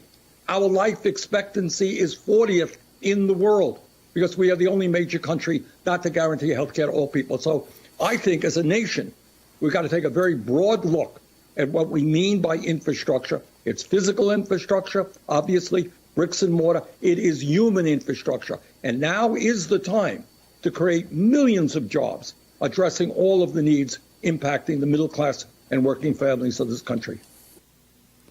Well, this should surprise really nobody because remember, Bernie Sanders is the guy that's saying, we'll just rebrand something that people don't like the sound of, socialism, and we'll call it democratic socialism, and that'll make it all good and wonderful and rainbow sunshine. And we'll just say that we're going to do what Denmark and other Scandinavian countries are doing, even though, they have virtually no regulations on businesses and have really low corporate taxes. We'll just pretend as though that's a democratic socialism, and that'll make it much more palatable and better. And so Bernie Sanders is not above playing these word games, and we see that he's at it again. The infrastructure just basically means whatever I want it to mean. And so I'll just redefine the terms to mean, childcare or health care or housing for people. That's all infrastructure. No, it's not. It's roads and bridges. And here's the thing. Why do people like infrastructure? Why are Democrats so tempted to just redefine everything to infrastructure? I mean, as I've already said, it's because people like it. People generally desire government to do infrastructure. It's one of the very few things that they actually do want them to do. And I think that's very telling. Even people that tend to be moderate or on the left, they still see things like infrastructure as the primary thing that government is supposed to do. Basically, as long as they handle things like crime and at the federal level handle things like foreign threats, and they have roads and bridges and all of that other stuff that allows them to get where they need to go, that's really all most people care about. You could maybe throw schools in there depending on who it is and depending on whether or not they've got kids. Some people really care about that. Some people don't care about it as much, but regardless, that's another thing. But by and large, most people just want infrastructure. They just want government to handle that kind of stuff and just sort of ignore everything else. I wish that people were more like that, and then there'd be more libertarians out there, because that's one of the few things that most libertarians would agree that there is some legitimate role for the government having their hand in that.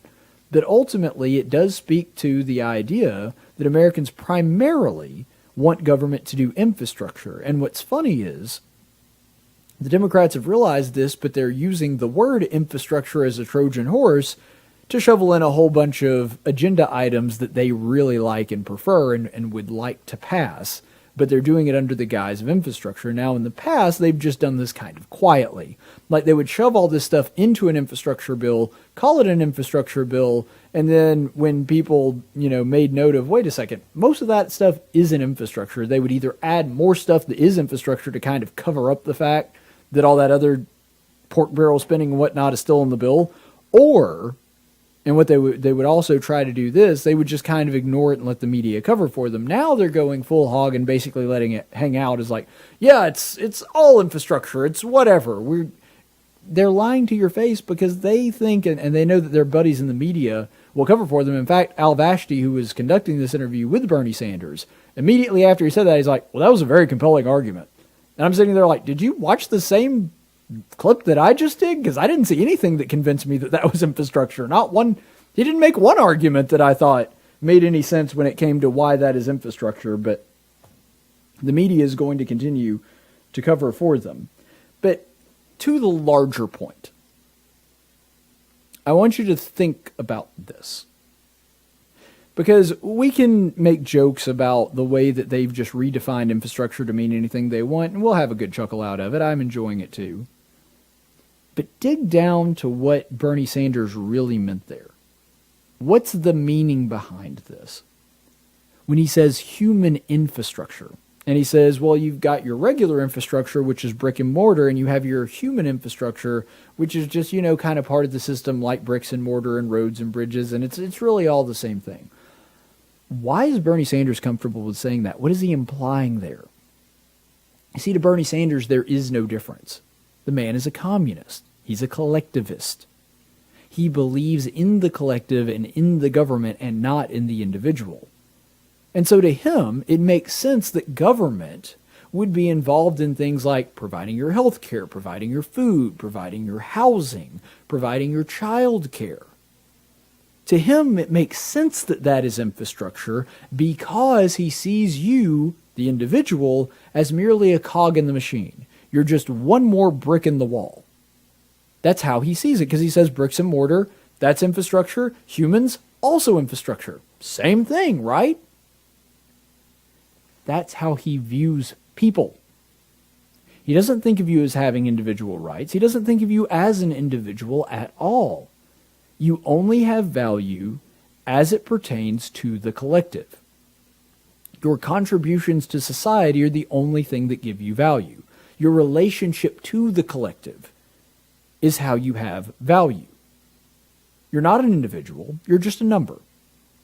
You're just one more cog in the machine. And he's the mechanic, and he's going to fix you and tell you how to run.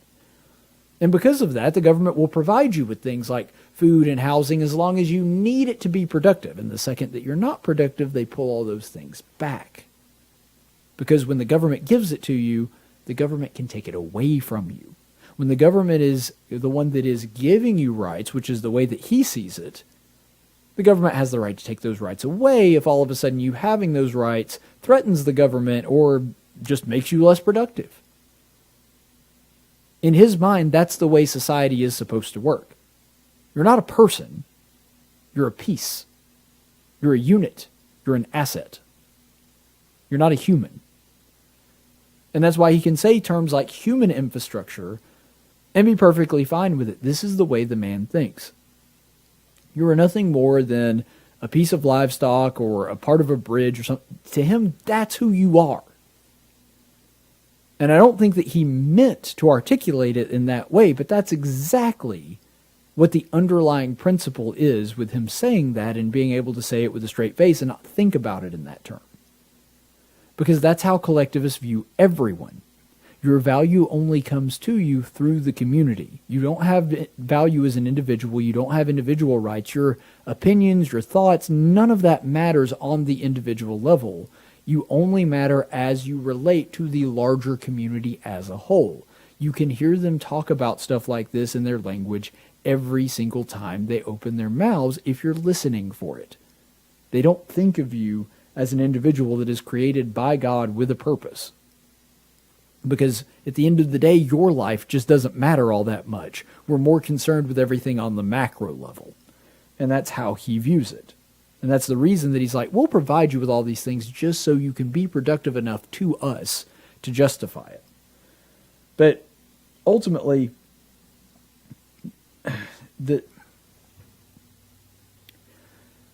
I guess the best way to categorize that is this is the natural result. I mean, this is what you would expect from the tenets that he's talking about here, because if you do not understand two things, individual rights and objective truth, then that's how you arrive in Bernie Sanders town. That's how you get there. To understand that human beings are merely part of a larger picture and they don't matter as individuals, and the government has to provide you with certain things so that you can be productive, and then you better start making returns on that investment. That's how a collectivist and a progressive and a communist thinks. And why has he reached there? Why is this whole story with him and Kristen Gillibrand and redefining terms, why does all that work? Because if there is no objective morality, then words don't mean anything. If there's no objective truth, then words just mean whatever we want them to mean in the moment. Anything that serves the purpose of the collective, if there is no objective truth, then it just means whatever we want it to mean. And also, since you don't matter as an individual, we just provide you with the things that you want, the things you need, whether you want to make it on your own or not, that's really kind of immaterial to us. And then you're going to produce for us, and then we're going to make a return on that investment. That's how they see it. And that's how they get to this point to where they can see people as just another brick in the wall. Let's go to the chaplain's report. In 1775, the Continental Congress created the Chaplain Corps. Under the command of General George Washington, each soldier was required to attend worship service every Sunday. While other armies advanced on their feet, Washington's troops advanced on their knees. It's time for the Chaplain's Report with Caleb Colquitt on tactics. And the Chaplain's Report today does come from the book of 1 Samuel. We're continuing our series on the book of 1 Samuel in today's Chaplain's Report. And just to give you a little bit of context, you may remember that David is now on the run from King Saul, and he has found himself at this tabernacle of sorts. I guess it would have been synagogue? I don't know, but it's some kind of location where there is worship going on and there are Levite priests there. And so because of this, David has taken up refuge in a building that is reserved for worship and sacrifice, basically kind of like their equivalent to a church back then. And he is partaken of the showbread, and that's when this conversation happens between him and the head priest there. This comes from 1 Samuel 21, verses 8 through 9. David said to Ahimelech, "Now is there no spear or sword on hand? For I brought neither my sword nor my weapons with me, because the king's matter was urgent." Then the priest said, "The sword of Goliath the Philistine, whom you killed, is in the valley of Elah. Behold, it is wrapped in a cloth and behind the ephod. If you would take it for yourself, take it, for there is no other except it here." And David said, "There is none like it. Give it to me." It's an interesting little piece of trivia here, I guess. It's not something that has a ton of theological weight, I guess. But it is interesting on a number of ways, and I think that we can kind of extrapolate a message from this. What do we know about this sword? Well, we know, as Ahimelech actually just alluded to, this is the sword of Goliath that David slew. In other words, it is a weapon that David acquired by God's grace. And here again, when he is in need of a weapon, when he is in need of protection, he finds a weapon that was originally provided to him by a victory that God gave him. I think that that's pretty profound. And I also think it's interesting that it is the weapon of an enemy. Now, here's where the history comes into play here.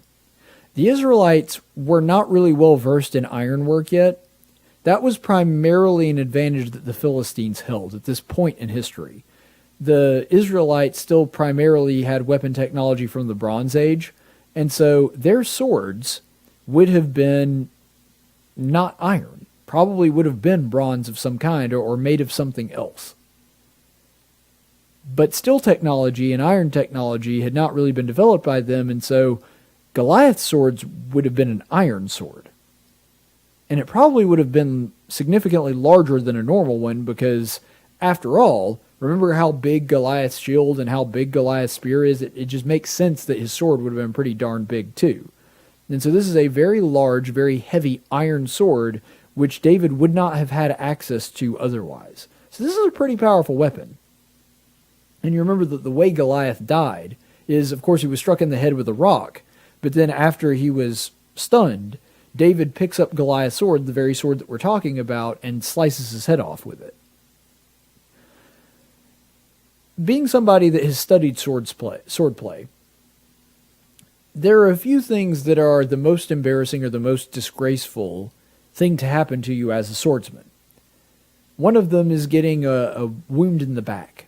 Because if you are wounded in the back, it means you were so incompetent that you actually allowed your opponent to get behind you while you were sword fighting. And that's a pretty embarrassing thing to have. If you have any sword mark, if you have like a scar on your back as a swordsman, that is something that is considered disgraceful amongst other swordsmen. But another thing that's interesting to note here too is that considering how, sought after this weapon was and how powerful it was compared to the weapons that would have been available to the Israelites, I think it's really fascinating that God used something that was made by an enemy in order to provide David protection. God has this interesting habit of taking things that were intended for evil and making them into good. And this is a very old theme in the Scripture. It's basically stated in plain language back in Genesis with the story of Joseph, where his brothers stripped him of his coat and sold him into slavery, and he spends decades away from his family, not ever expecting to see them ever again, just being out in Egypt. And yet, when his brothers do meet him and he confesses who he is and reveals himself, he says, "You intended this for evil, but God intended it for good." I find that an appropriate line of thinking to bring up right here, where we see a little episode where David is in need of something to defend himself. He had to leave in a hurry. He does not have a weapon on him, and if he were to be taken over by Saul or any other enemy for that matter, at this point, David would be more or less defenseless. And yet, God sees fit to provide him with a weapon yet again. And not just any weapon. A weapon that was fashioned out of the enemy. I mean, this is the spiritual equivalent to a demon sword. Now, obviously, I don't believe that those exist. I'm just using that as an example. Like, this is a weapon that was created to bring harm to God's nation and his people. And here David is going to use it as a means to protect himself and to protect God's kingdom. I've always said that God has a sense of humor and a sense of irony because of passages like this. That he specifically takes something that was always intended to be made to do evil against his people and turns it into a powerful weapon of defense for his people. And this is something that he does really in less obvious ways throughout the Old Testament, and in some cases the New as well. He takes the very things that are supposed to be a harm to us, and he turns it around to be something that brings us honor. I think of Daniel and his friends when they were dealing with the fiery furnace. They refused to take of the food, and so they eat only things that would have been in accordance with the law of Moses, vegetables and water, and somehow they wound up in better shape than the guys that were eating all the choice delicacies of the king. And then they refuse to worship, and the king threatens to kill them, and they say, "Well, kill us. We're still not going to worship an idol." And then he casts them into the furnace, and then he gives them this great place of honor, even though the king intended to kill them. And the furnace became the very event that brought them great honor and prestige, and probably brought a lot of people in the kingdom to get to understand and at least have some exposure to the God of Abraham, Isaac, and Jacob. It's interesting to me that God does this over and over again, and he does it in our lives too. There's so many things, so many examples in our lives that he takes things that were probably intended to do us great harm and wound up bringing us great blessing and great joy, or help somebody else. And I'm guessing in a lot of ways we probably don't see it at the time.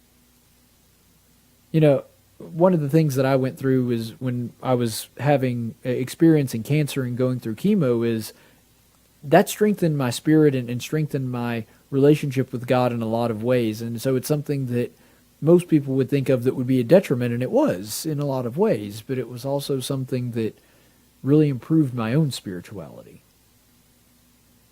And there's times where we see things. I've had issues with family members, that sometimes there were events that put me in a rough position with them, but we were able to reconcile specifically because of that, or things that seemed uncomfortable at the time that wound up drawing us closer to one another. And so there are times where God takes even the things that Satan intends to destroy us, he intends to use against us and to harm our relationship with God, that instead only strengthens it.